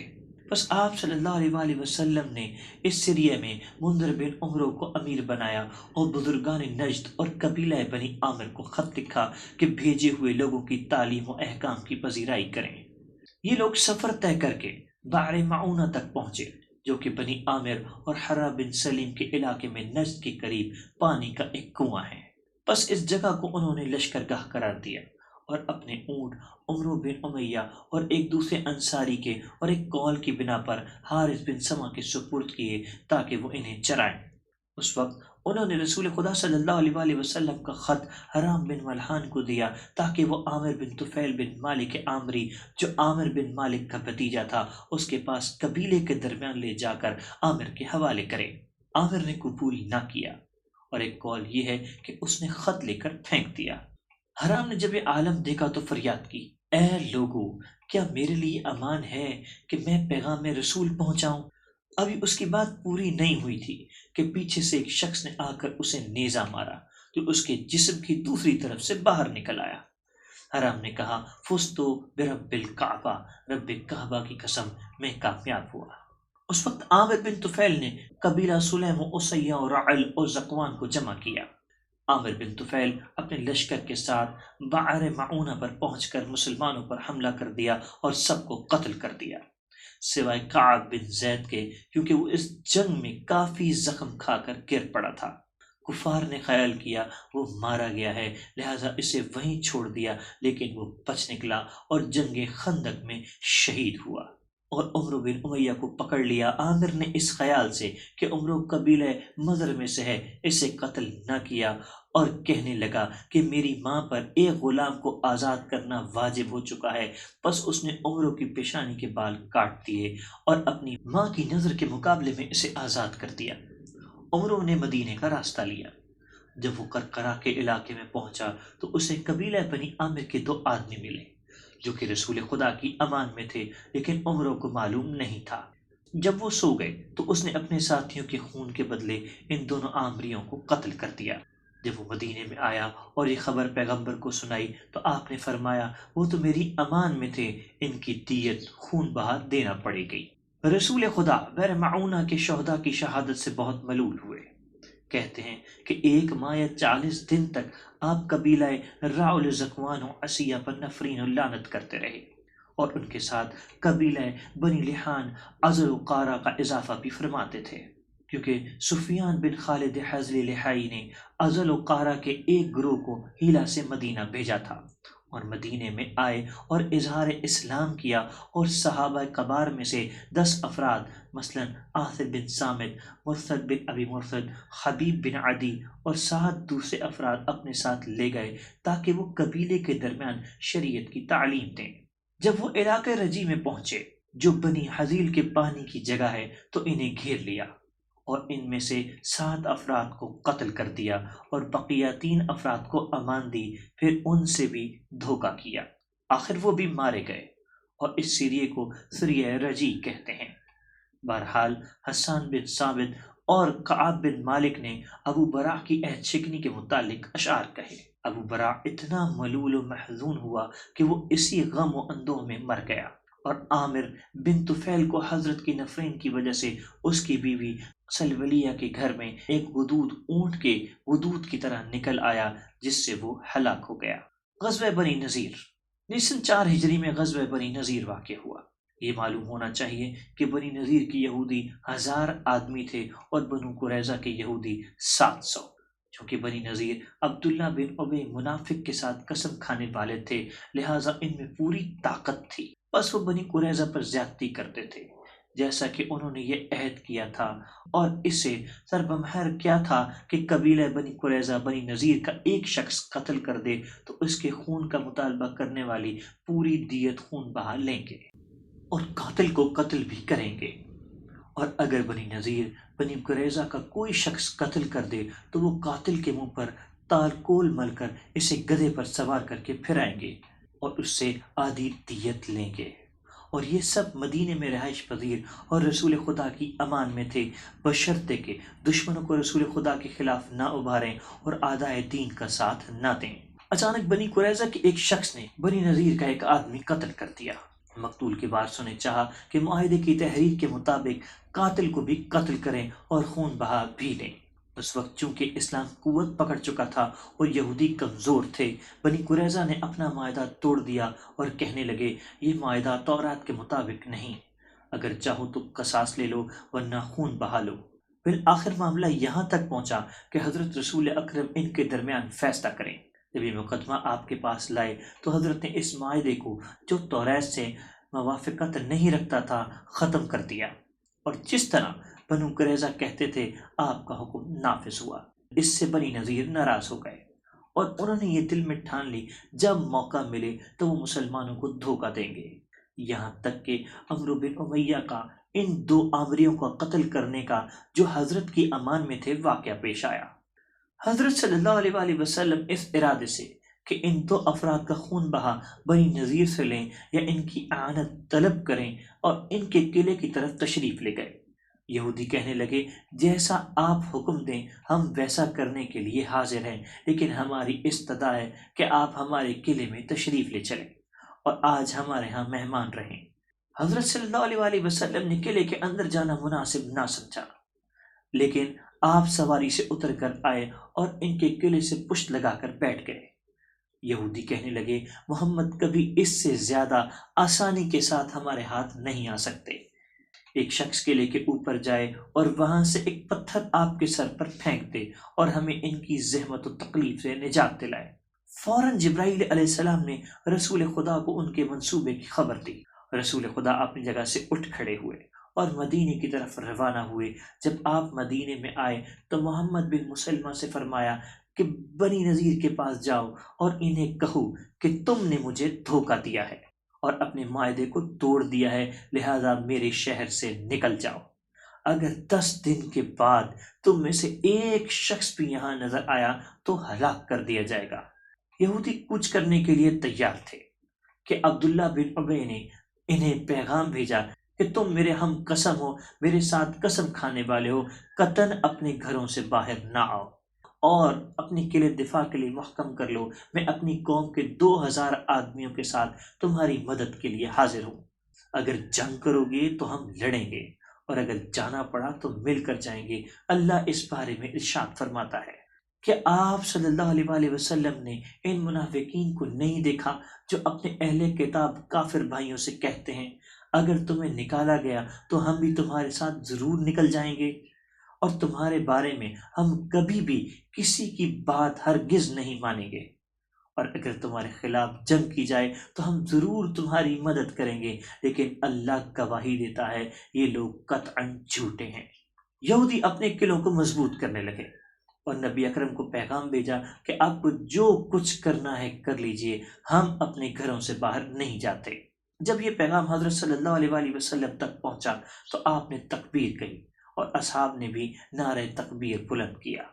پس علم لشکر حضرت امیر المومنین کو دیا اور انہیں آگے بھیج دیا اور خود تیزی کے ساتھ ان کے پیچھے چلے اور عصر کی نماز بنی نذیر میں جا کر پڑھی اور ان کا محاصرہ کر لیا۔ عبداللہ بن ابی ان کی مدد سے ہاتھ کھینچ لیا۔ خداوند عالم فرماتا ہے، مثل شیطان کے جو انسان سے کہتا ہے کہ کافر ہو جاؤ، اور جب وہ کفر اختیار کر لیتا ہے تو وہ کہتا ہے کہ میں تجھ سے بری ہوں، میں تو عالمین کے رب کا خوف رکھتا ہوں۔ یہودی 15 دن تک محاصرے کی تنگی برداشت کرتے رہے۔ حضرت صلی اللہ علیہ وآلہ وسلم نے حکم دیا کہ ان کے کھجوروں کے درخت جڑوں سمیت اکھاڑ دو، سوائے کھجوروں کی ایک قسم کے جسے عجوا کہتے ہیں۔ کہ اس حکم کی حکمت یہ تھی کہ یہودی اس علاقے میں رہنے سے دل برداشتہ ہو جائیں۔ جب یہودیوں پر معاملہ سخت ہو گیا تو مجبوراً جلا وطنی کے لیے تیار ہو گئے اور پیغام بھیجا کہ ہمیں امان دیجیے کہ ہم اپنے اموال و اسباب اٹھا کر چلے جائیں۔ حضرت صلی اللہ علیہ وآلہ وسلم نے فرمایا، جتنا بوجھ تمہارے اونٹ اٹھا سکیں اس سے زیادہ میں نہیں لے جانے دوں گا۔ وہ راضی نہ ہوئے، چند دن کے بعد راضی ہو گئے۔ حضرت نے فرمایا، چونکہ پہلے تم نے سرتابی کی تھی، اب جو کچھ ہے وہ سب چھوڑ کر چلے جاؤ۔ یہودی ڈر گئے اور سمجھ گئے کہ اب جان بچانی بھی مشکل ہو جائے گی اور اس پر تیار ہو گئے، لیکن اس غصے میں کہ یہ گھر اب مسلمانوں کے فائدے کے لیے رہ جائیں گے، اپنے ہاتھ سے اپنے گھروں کو خراب کر گئے۔ خداوند عالم فرماتا ہے وہ اپنے گھروں کو اپنے اور مومنین کے ہاتھوں خراب کر رہے تھے۔ پس اے آنکھ رکھنے والوں، عبرت حاصل کرو۔ رسول خدا صلی اللہ علیہ وآلہ وسلم نے محمد بن مسلمہ کو حکم دیا کہ انہیں لاؤ اور تین تین افراد کو ایک اونٹ اور ایک مشک پانی کی دے دو، اور ایک قول ہے کہ ان کے پاس 600 اونٹ تھے۔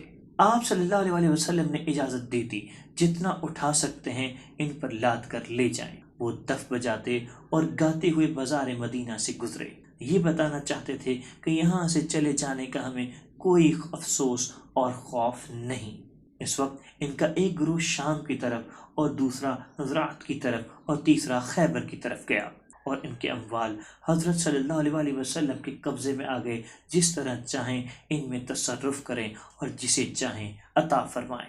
بس حضرت پیغمبر اسلام نے انصار کو اختیار دیا کہ اگر وہ چاہیں تو رسول صلی اللہ علیہ وآلہ وسلم یہ اموال مہاجرین میں تقسیم کر دیں اور انہیں حکم دیں کہ تمہارے گھروں کو چھوڑ دیں اور اپنے کام کے خود کفیل ہو جائیں، اور اگر نہیں تو تمہیں بھی اس غنیمت میں حصہ دیں اور تمہارا معاملہ مہاجرین کے ساتھ برقرار رہے۔ کیونکہ جب آپ صلی اللہ علیہ وآلہ وسلم مدینے میں ہجرت کر کے تشریف لائے تھے تو حکم دیا تھا کہ ہر انصاری ایک مہاجر کو اپنے گھر لے جائے اور اسے اپنے مال میں شریک قرار دے اور اس کے معاش کا کفیل بنے۔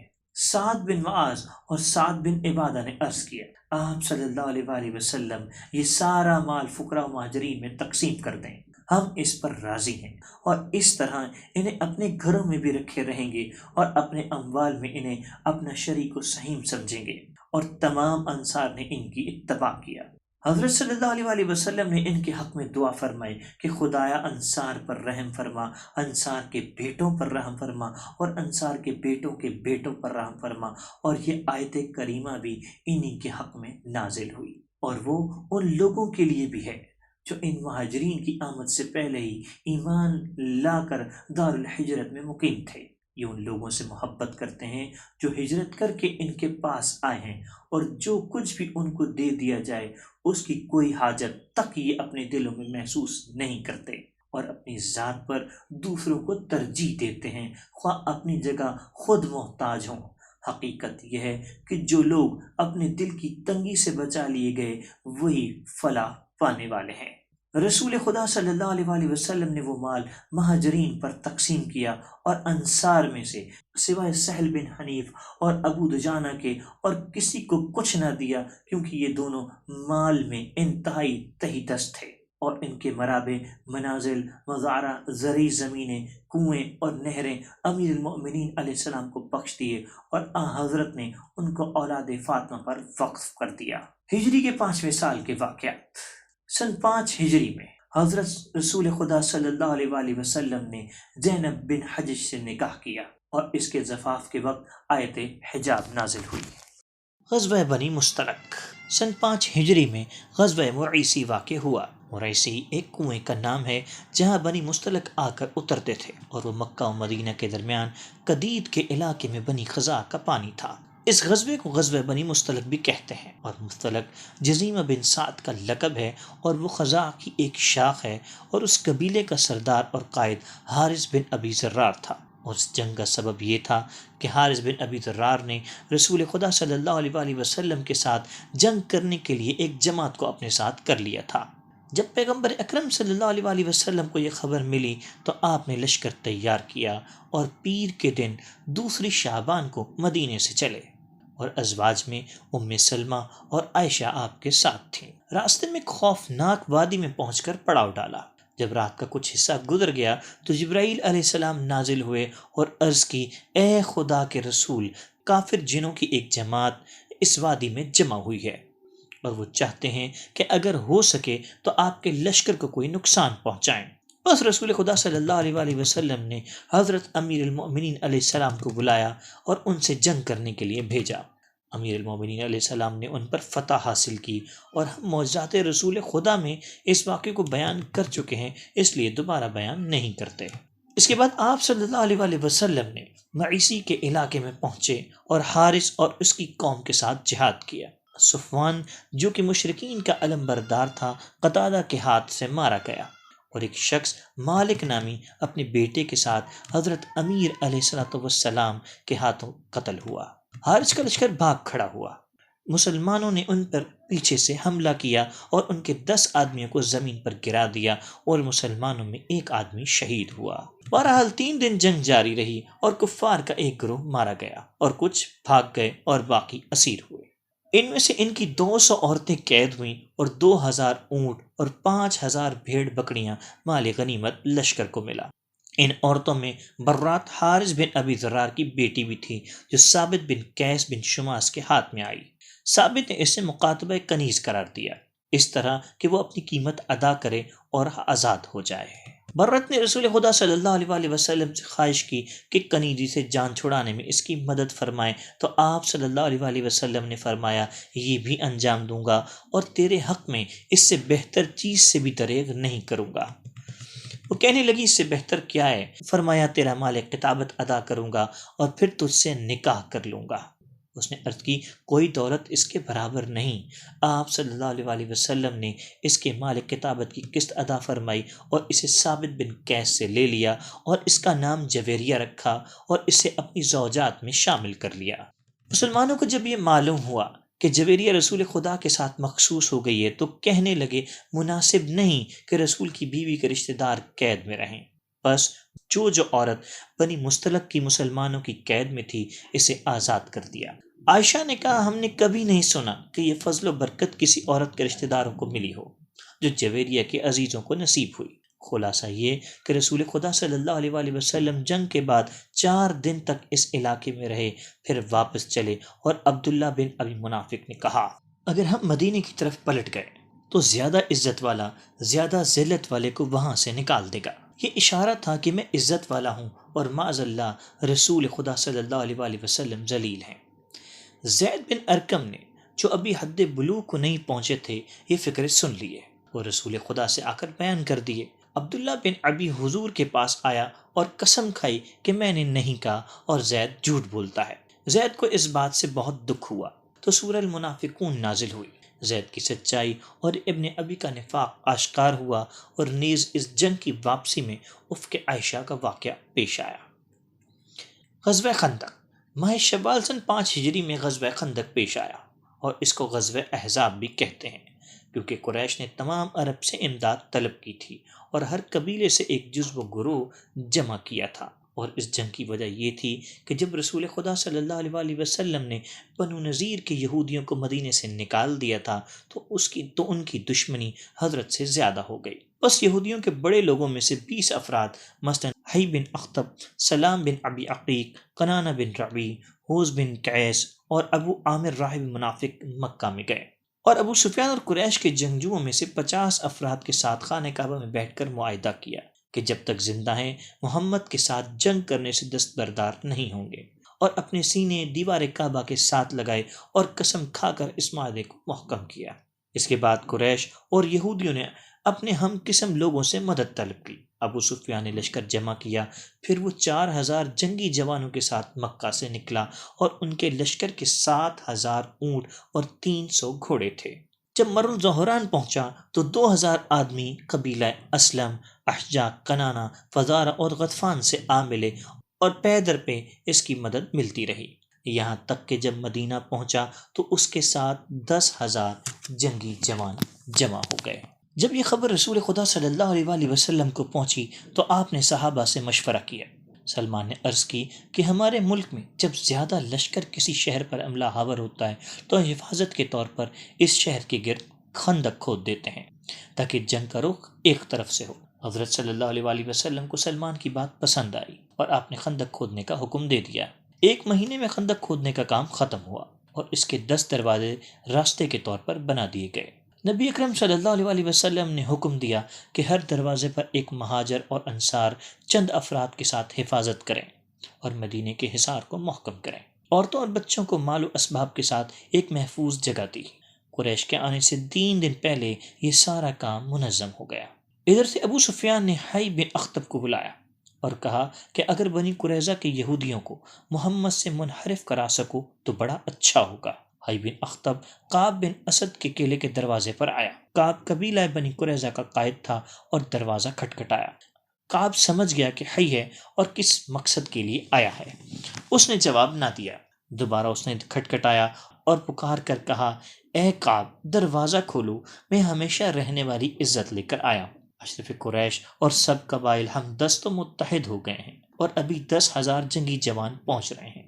کعب نے کہا، ہم نے محمد کے پڑوس میں اچھائی کے علاوہ کچھ نہیں دیکھا، بلا وجہ ہم سے ان کے معاہدے کو نہیں توڑیں گے۔ بہرحال حی بن اخطب مکر و حیلہ اور شیطنت سے قلعے میں داخل ہو گیا اور کعب کے دل کو نرم کر لیا اور قسم کھائی کہ اگر قریش واپس چلے گئے تو میں تیرے قلعے میں آ جاؤں گا، جو مصیبت تجھ پر پڑے گی میں بھی جھیلوں گا۔ بس اس نے عہد نامہ محمدی کو لے کر پھاڑ ڈالا اور ابو سفیان سے جا ملا اور اس عہد شکنی کی خوشخبری سنائی۔ کیونکہ قریظہ کا ایسے موقع پر عہد شکنی کرنا جبکہ قریش کا لشکر پہنچ چکا تھا، مسلمانوں کے لیے ایک بڑی مصیبت تھی جس سے ان کے دل ٹوٹ گئے۔ پیغمبر اکرم ان کی دلجوئی کرتے اور خدا کی طرف سے وعدہ نصرت دیتے۔ اس وقت لشکر کفار فوج در فوج ایک دوسرے کے پیچھے پہنچ رہے تھے۔ بعض مسلمانوں نے جن کے دل کمزور تھے جب اس کثیر لشکر کو دیکھا تو ان کی آنکھیں پتھرا گئیں اور ڈر کے مارے ان کے کلیجے منہ کو آنے لگے، جیسا کہ خداوند عالم فرماتا ہے، جب وہ اوپر سے اور نیچے سے تم پر چڑھ آئے اور جب خوف کے مارے آنکھیں پتھرا گئیں، کلیجے منہ کو آنے لگے اور تم لوگ اللہ کے بارے میں طرح طرح کے گمان کرنے لگے۔ بہرحال لشکر کفار خندق دیکھ کر حیران ہوا کیونکہ انہوں نے کبھی خندق نہیں دیکھی تھی۔ بس وہ خندق کے اس پار 24 دن تک یا 27 دن تک مسلمانوں کا محاصرہ کیے رہے اور اصحاب پیغمبر محاصرے کی تنگی میں رنج و تعب میں گرفتار تھے۔ کچھ منافقین نے مسلمانوں کو ڈرایا اور سکھایا کہ وہ اپنے گھروں کی حفاظت کا بہانہ کر کے مدینے کی طرف چلے جائیں، ارشاد قدرت ہے۔ اور جب مسلمانوں کے ایک گروہ نے کہا، اے اہل یثرب تمہارا کوئی مقام نہیں، اور ایک گروہ نبی سے اجازت چاہتا ہے یہ کہہ کر کہ ہمارے گھر غیر محفوظ ہیں، حالانکہ وہ غیر محفوظ نہیں، وہ تو صرف بھاگنا چاہتے ہیں۔ بہرحال محاصرے کے دوران جنگ نہ ہوئی سوائے اس کے کہ تیر اور پتھر ایک دوسرے پر پھینکتے تھے۔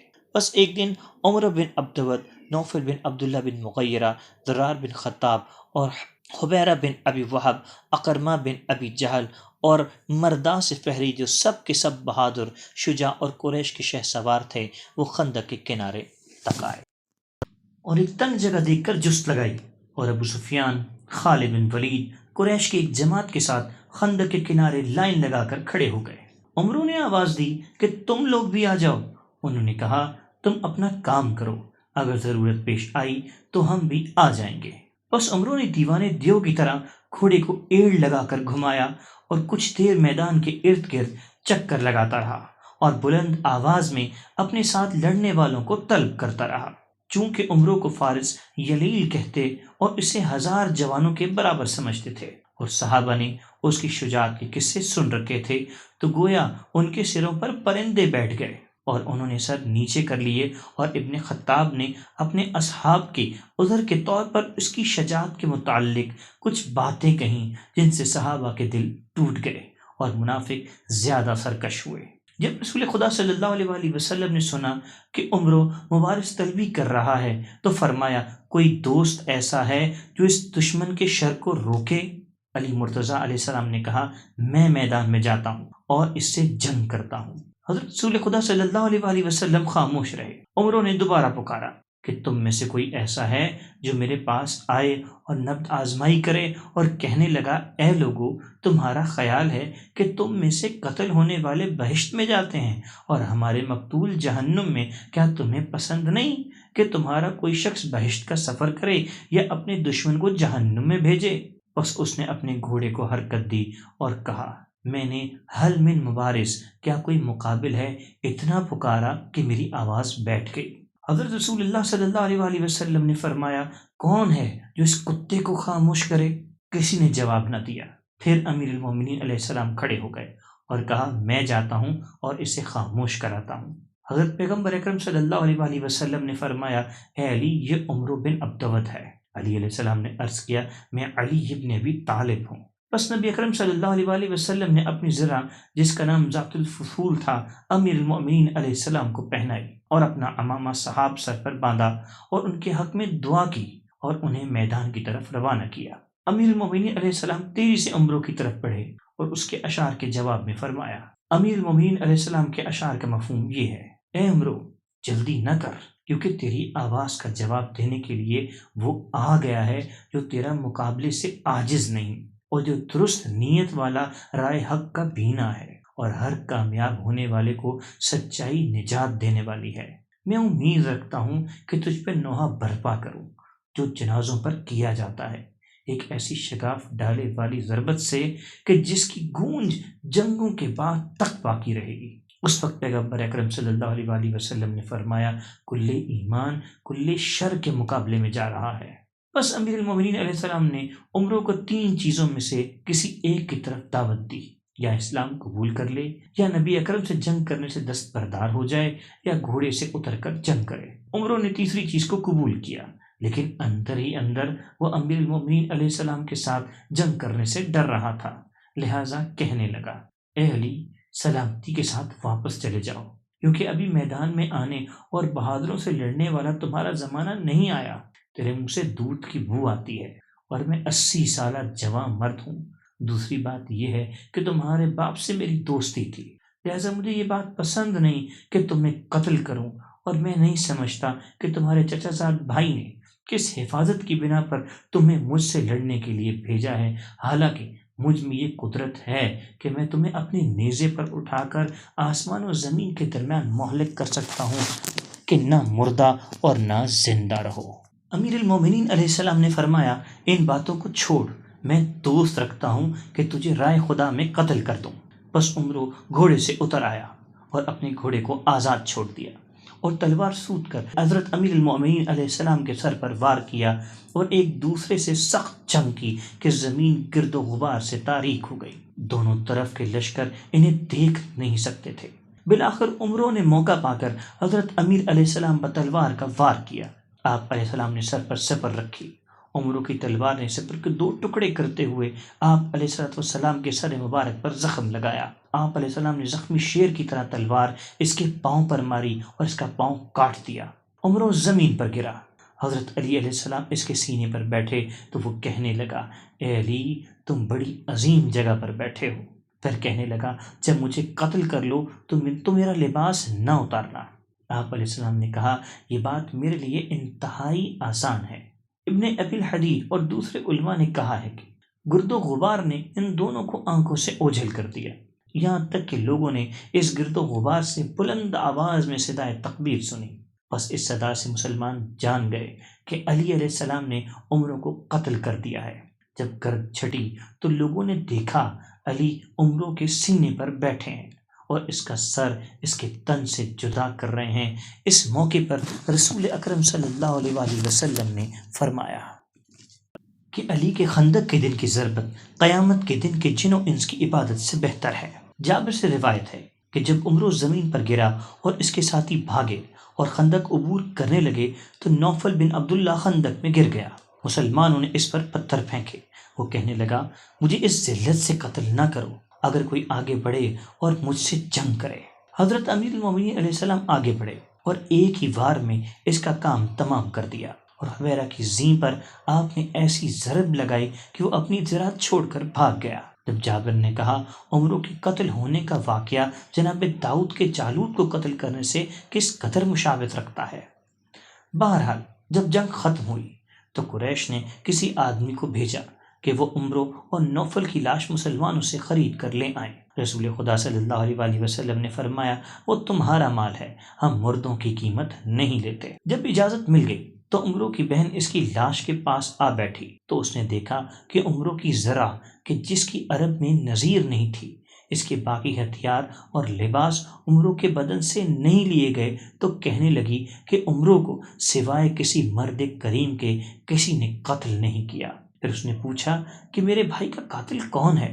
لوگوں نے بتایا، علی ابن ابی طالب علیہ السلام۔ تو اس نے 2 بیت کہے، اگر عمرو کا قاتل کوئی اور ہوتا تو میں آخر اب تک اس پر گریہ کرتی، لیکن اس کا قاتل وہ ہے جس میں کوئی عیب نہیں پایا جاتا، اور اسے قدیم ایام سے شہر کا قلعہ پکارا جاتا ہے۔ بہرحال قریش کے اس محاصرے میں اصحاب نبی کا معاملہ بڑا سخت تھا۔ ابو سعید خدری نے خدمت پیغمبر میں عرض کی، جانیں لبوں پر آ گئی ہیں، کیا آپ کوئی ایسی دعا تلقین کریں گے جس سے اطمینان حاصل ہو جائے؟ آپ صلی اللہ علیہ وآلہ وسلم نے دعا فرمائی، اے معبود، ہمارے عیبوں کو چھپا لے اور ہمیں ہمارے خوف سے نجات عطا فرما۔ منافقین نے زبان طنز و تشنیع دراز کی۔ نبی اکرم صلی اللہ علیہ وآلہ وسلم مسجد فتح میں تشریف لائے اور دست دعا بلند کر کے طولانی دعا فرمائی اور حق کی تعالیٰ سے کفایت چاہی۔ خدا بند عالم نے باد صبا ان پر بھیجی کہ جس نے کفار کے لشکر میں تہلکہ مچا دیا اور ان کے خیمے اور دیگیں الٹ گئیں، اور ایک روایت ہے کہ فرشتے ان کی آگ کو بجھاتے، خیموں کی میخوں کو اکھاڑتے اور ان کی تنابیں کاٹتے، یہاں تک کہ کفار کو ہول و ہیبت کی وجہ سے فرار اور بھاگنے کے علاوہ کوئی چارہ کار نظر نہ آیا، اور مشرکین کے شکست کھانے کا اہم سبب عمر اور نوفل کا قتل ہونا تھا۔ کفایت کی خدا بند عالم نے مومنین کی جنگ کی علی بن ابی طالب علیہ السلام کے ذریعے، اور خدا کبھی و غالب آنے والا ہے۔ بعض علماء نے کہا کہ اگر نبی اکرم رحمت للعالمین نہ ہوتے تو یہ آندھی جو احزاب پر چلی تھی عاد عقیم سے جو قوم عاد پر آئی تھی شدید تر سخت تر ہوتی۔ حذیفہ سے منقول ہے کہ ابو سفیان نے کہا، بہت دیر ہم اس شہر میں رہے ہیں، کتنے چوپائے یہاں ضائع کیے ہیں اور کوئی کام بھی نہیں بن سکا۔ یہودیوں نے بھی ہمیں دھوکہ دیا ہے، اب دیکھو یہ آندھی ہمارے ساتھ کیا سلوک کر رہی ہے، بہتر یہ ہے کہ مکے کی طرف کوچ کریں اور اس مصیبت سے نجات پائیں۔ یہ کہہ کر چل پڑا۔ قریش بھی اٹھے اور اپنا سامان حمل کرنے میں مشغول ہوئے اور ابو سفیان سے جا ملے۔ غزوہ بنی قریظہ سن 5 ہجری میں غزوہ بنی قریظہ واقع ہوا، اور وہ اس طرح کہ جب نبی اکرم صلی اللہ علیہ وآلہ وسلم جنگ خندق سے فارغ ہوئے تو فاطمہ سلام اللہ علیہا کے گھر تشریف لا کے غسل فرمایا اور انگیٹھی منگوائی تاکہ بخور حرمل کی دھونی لے۔ جبرائیل علیہ السلام تشریف لائے اور عرض کی، کیا آپ نے جنگ کے ہتھیار اتار دیے ہیں؟ حالانکہ ملائکہ ابھی تک لباس جنگ پہنے ہوئے ہیں، ابھی جنگ کی تیاری کیجیے اور بنی قریظہ کے یہودیوں پر چڑھائی کیجیے۔ خدا کی قسم میں جا رہا ہوں تاکہ ان کے قلعوں کو مرغ کے انڈے کی طرح پتھر مار کر توڑ دوں۔ پس بلال نے حضرت صلی اللہ علیہ وآلہ وسلم کی طرف سے ندا دی کہ چلو نماز عصر بنی قریظہ میں ہوگی۔ پس 15 دن ایک قول کی بنا پر 25 دن ان کے قلعے کے گرد محاصرہ رہا، اور روزانہ تیر اور پتھر سے جنگ ہوتی رہی، یہاں تک کہ خدا نے یہودیوں کے دلوں میں خوف ڈال دیا، اور وہ اصحاب کے محاصرے کی وجہ سے تنگ آ گئے اور اپنے قلعوں سے نیچے آئے اور اپنے حق میں سعد بن معاذ کے فیصلے پر راضی ہو گئے۔ سعد نے کہا، میرا حکم یہ ہے کہ بنی قریظہ کے مردوں کو قتل کر دیا جائے اور ان کی عورتوں اور بچوں کو لونڈی اور غلام بنا لیا جائے اور ان کا مال مسلمانوں میں تقسیم کر دیا جائے۔ بس ان کے مرد قتل کر دیے گئے اور عورتیں قید کر لی گئیں اور ان کا مال مسلمانوں میں تقسیم ہوا۔ خدا بند عالم کا ارشاد ہوا، اہل کتاب میں سے جن لوگوں نے ان کی مدد کی، انہیں خدا نے ان کے قلعوں سے اتارا اور ان کے دلوں میں رعب ڈال دیا۔ ان میں سے ایک گروہ قتل ہوا اور ایک گروہ کو تم نے قیدی بنایا اور ان کی زمین اور گھروں کا تمہیں وارث بنایا، اور اس زمین کا بھی جسے تم نے نہیں روندا تھا، اور خدا ہر چیز پر قادر ہے۔ اور روایت ہے کہ سعد بن معاذ کی درمیانی شہرک پر جنگ خندق میں تیر لگا تھا اور خون نہیں رکتا تھا۔ سعد نے اللہ تعالیٰ سے دعا کی کہ خون رک جائے تاکہ میں بنی قریظہ کا انجام اپنی مرضی کے مطابق دیکھ لوں، تو اس وقت زخم کھلے۔ نتیجہ یہ تھا کہ ان کا معاملہ ان کی خواہش کے مطابق ہوا اور اسی زخم سے وہ دار فانی سے چل بسے۔ سن 5 ہجری میں ہی چاند گرہن لگا، یہودیوں نے شبہ بازی کی اور رسول خدا صلی اللہ علیہ وآلہ وسلم نے نماز پڑھی، اور اسی سال غزوہ دومت الجندل پیش آیا۔ اس علاقے میں شریر لوگوں کا ایک گروہ اکٹھا ہو گیا تھا جو گزرنے والوں اور قافلے والوں کو لوٹا کرتا تھا۔ رسول خدا صلی اللہ علیہ وآلہ وسلم ماہ ربیع الاول کی 25 تاریخ کو 1000 کا لشکر جرار لے کر اس طرف روانہ ہوئے۔ چوروں اور ڈاکوؤں کو جب یہ معلوم ہوا تو نکل گئے اور مسلمان ان کے مال و مویشی لے کر مدینے کی طرف چل پڑے، اور ربیع الثانی کی 20 تاریخ کو مدینہ واپس پہنچے اور دوما شام سے 5 منزل دور جبل طی کے نزدیک ایک جگہ ہے، اور اس کی مسافت مدینہ مشرفہ تک 15 یا 16 دن ہے۔ چونکہ وہ پتھر سے بنا ہوا ہے اور اس لیے اسے دومت الجندل کہتے ہیں، کیونکہ جندل کا معنی پتھر ہے۔ ہجری کے 6 سال کے واقعات۔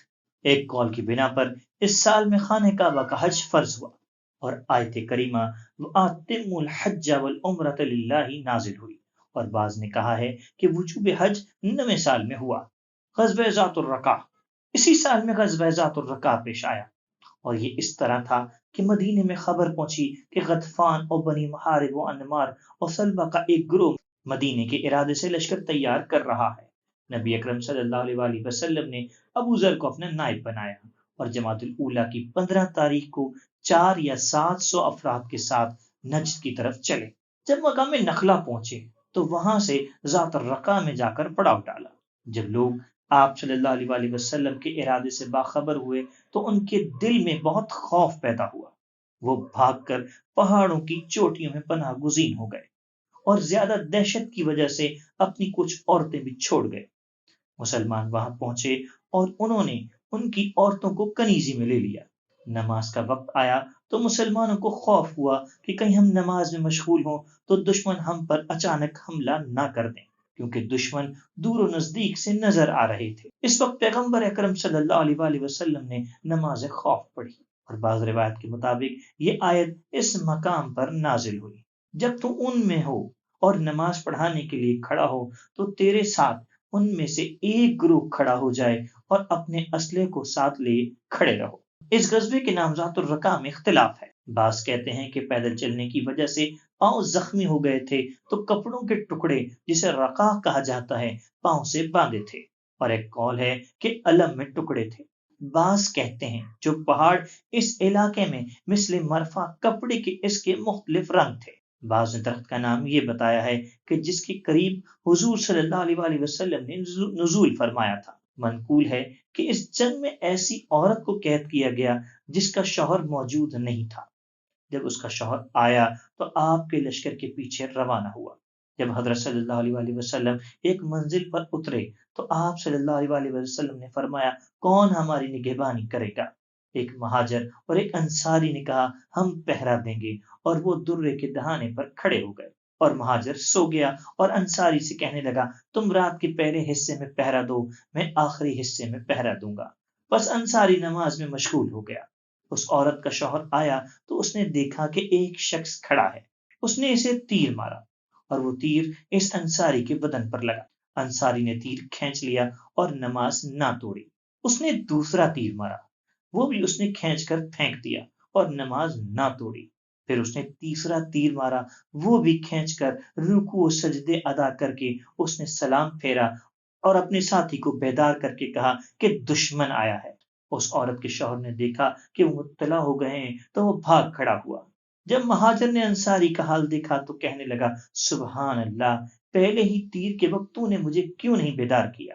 کہنے لگا میں ایک سورہ پڑھ رہا تھا، میں نے نہیں چاہا کہ اس کو توڑوں۔ جب پے در پہ تیر آئے تو میں رکوع میں گیا اور نماز کو تمام کیا اور تجھے بیدار کیا۔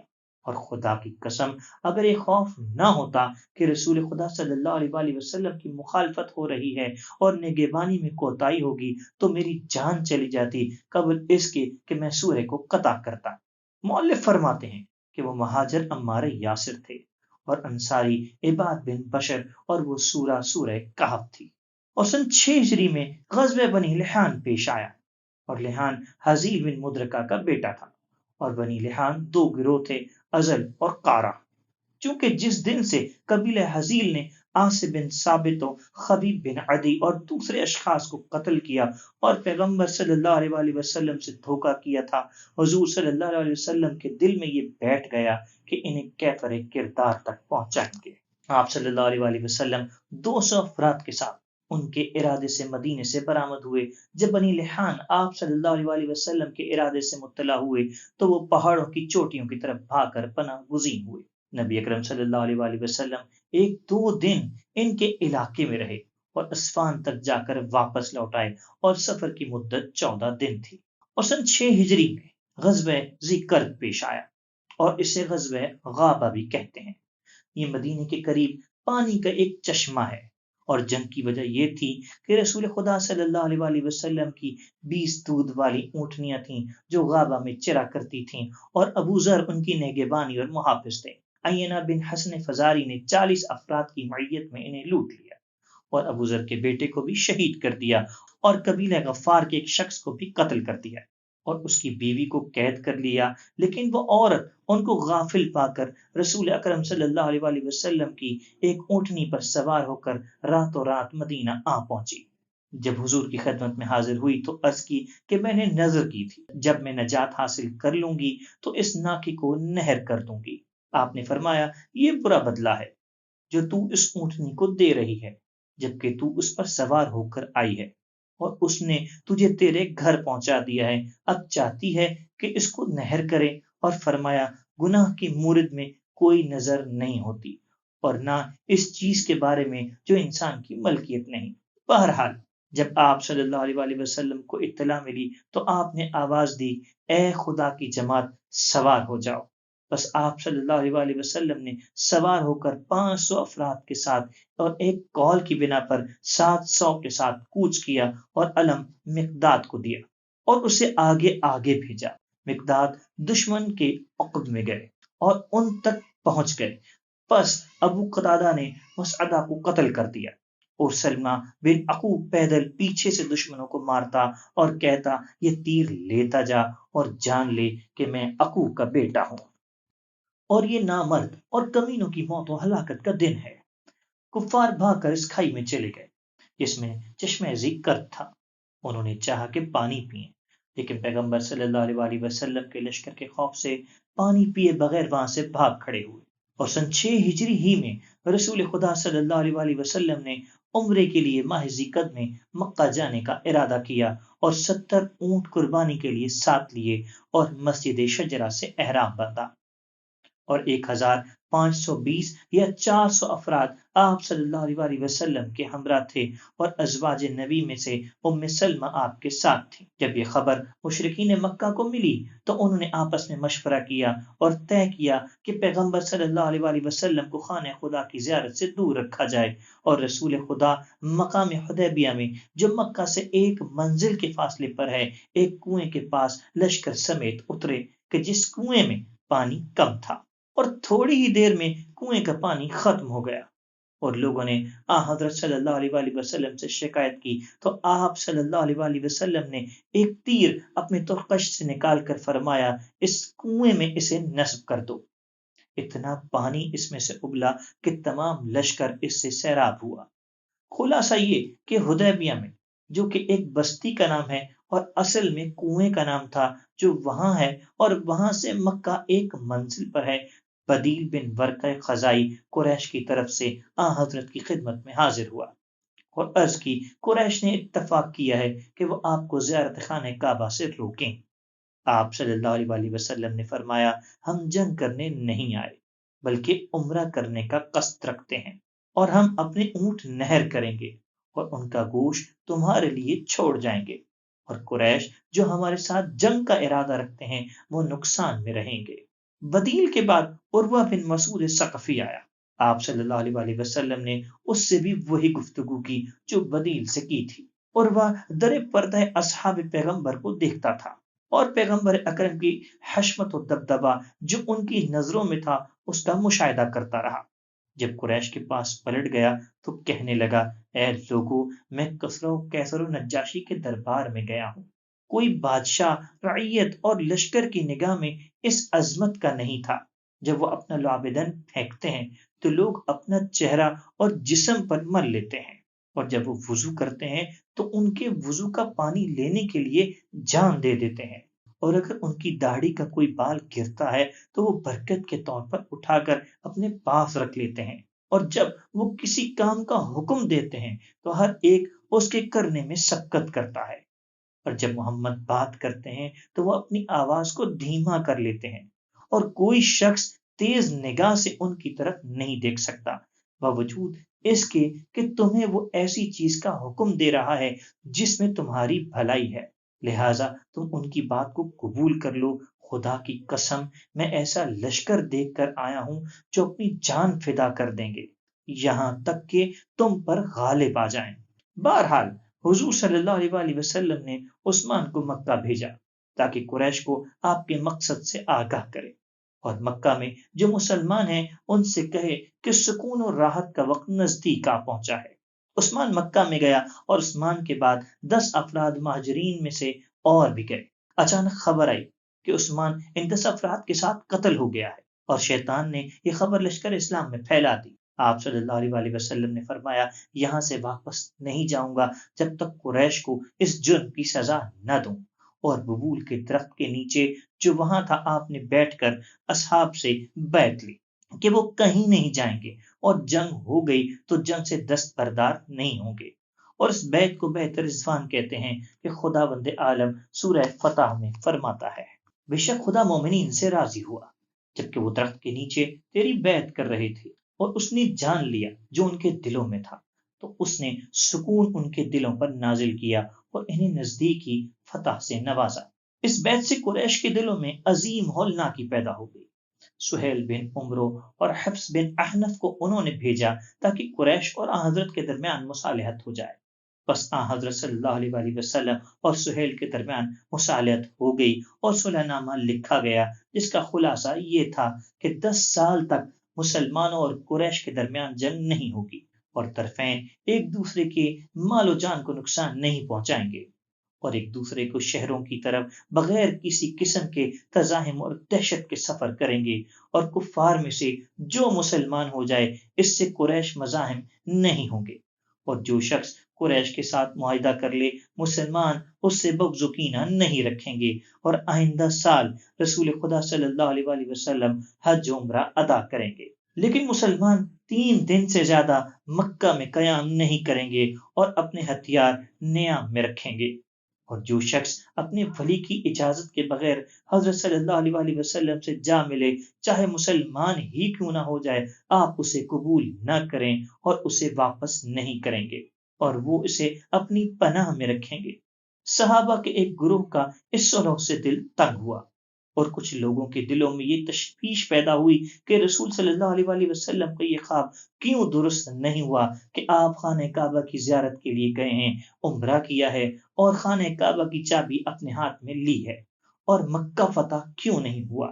ابن خطاب کے دل سے یہ بات زبان پر آ گئی اور کہنے لگا میں نے آپ کی نبوت پر سوائے حدیبیہ کے دن شک کے کبھی شک نہیں کیا، اور پیغمبر صلی اللہ علیہ وسلم سے کہنے لگا کہ ہم کس طرح اس ذلت کے سامنے جھکیں اور اس صلح پر راضی ہوں۔ آپ نے فرمایا میں خدا کا رسول ہوں اور کوئی کام اس کے حکم کے بغیر نہیں کرتا۔ وہ کہنے لگا آپ نے ہم سے کہا تھا کہ خانہ کعبہ کی زیارت کریں گے اور عمرہ بجا لائیں گے، وہ کیا ہوا؟ آپ صلی اللہ علیہ وآلہ وسلم نے فرمایا کیا میں نے یہ بھی کہا تھا کہ اسی سال یہ کام سر انجام دیں گے؟ کہنے لگا نہیں۔ تو فرمایا کیوں سیخپا ہوتے ہو؟ تمہیں دکھ نہ ہو تم خانہ کعبہ کی زیارت کرو گے اور طواف کرو گے جس طرح خدا فرماتا ہے۔